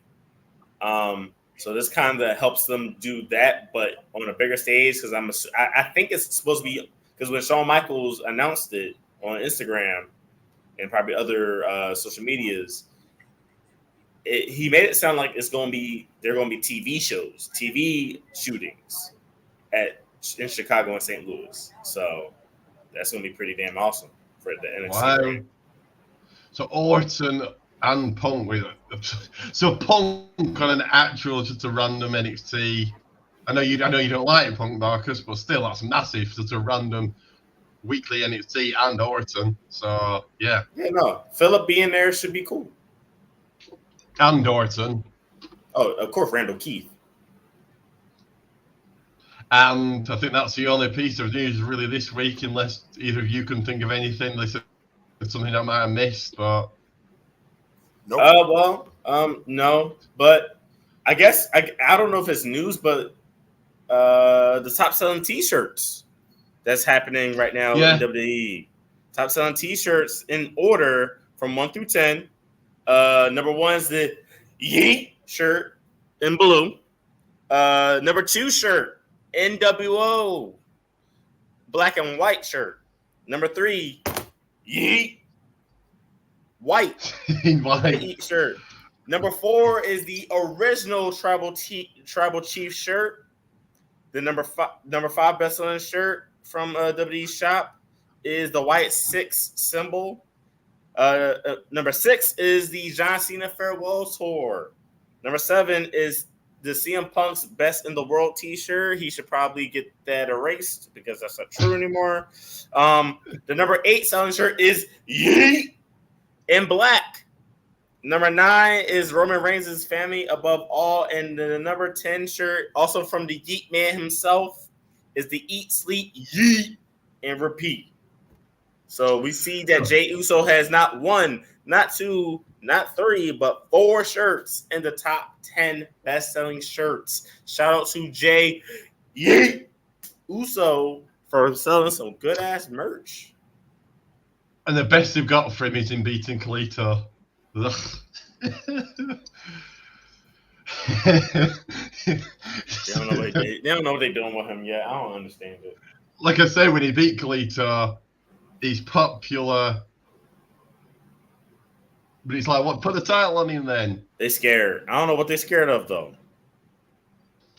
I would have had him Money in the Bank and him beating.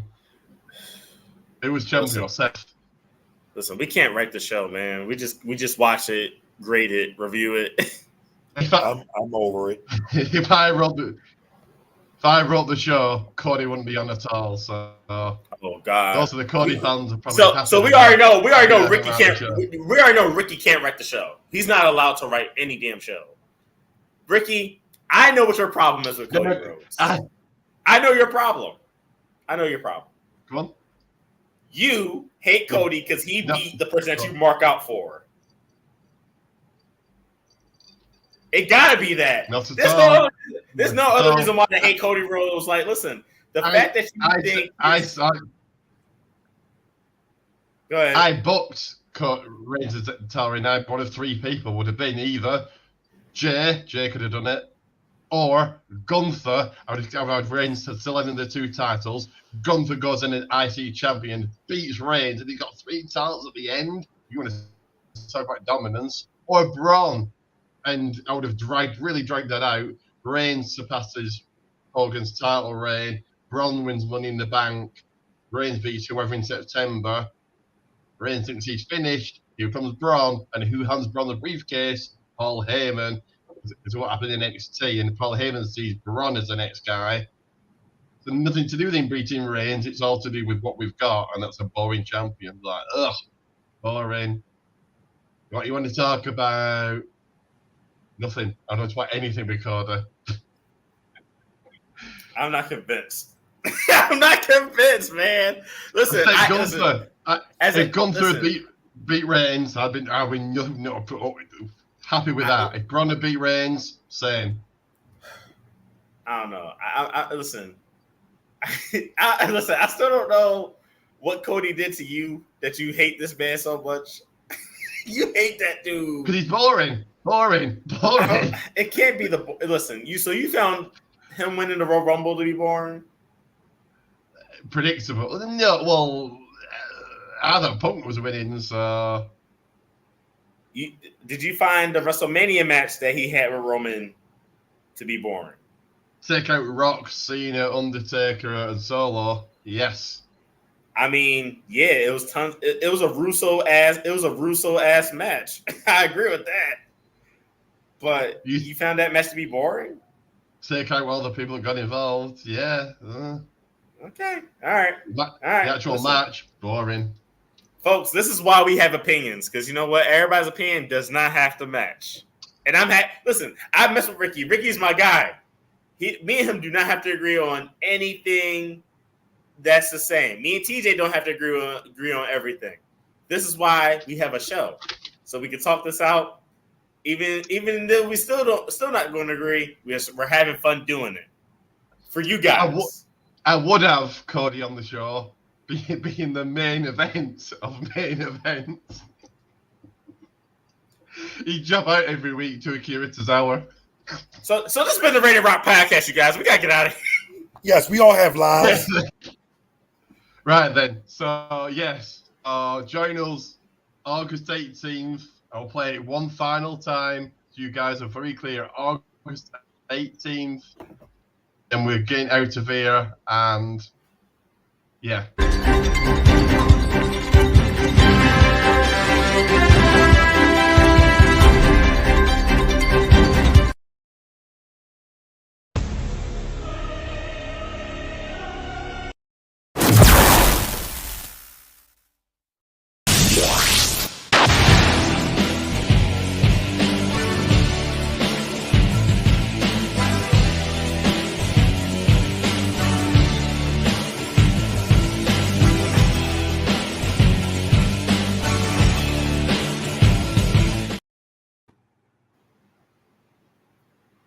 August I know that was covered 18th up, but it did. is the big move for the Reigning Rock podcast. Starting August 18th, we will be on Saturdays and Sundays. Thank you, because I know it was covered up, so people don't read that. So just like NXT going to the CW, SmackDown going back to the USA, we're making the move just the same to weekends. So, yeah. So, thank you, Marcus. What's your catchphrase? I forget it. Ching, ching, bling, bling. There's always money overhead. And Marcus, sorry, not Marcus. TJ, I forgot yours. It seemed just I say it am again for us. TJ. I am the Wrestling Blurred. I have all the answers because I have all the answers. And I'm going to have to come up with one, but for now, it can be. I'll just repeat what I said at the beginning. If wrestling's a game, excellence is the name. And I am Ricky Goldman. And we'll see you guys August 18th. And remember to acknowledge and electrify.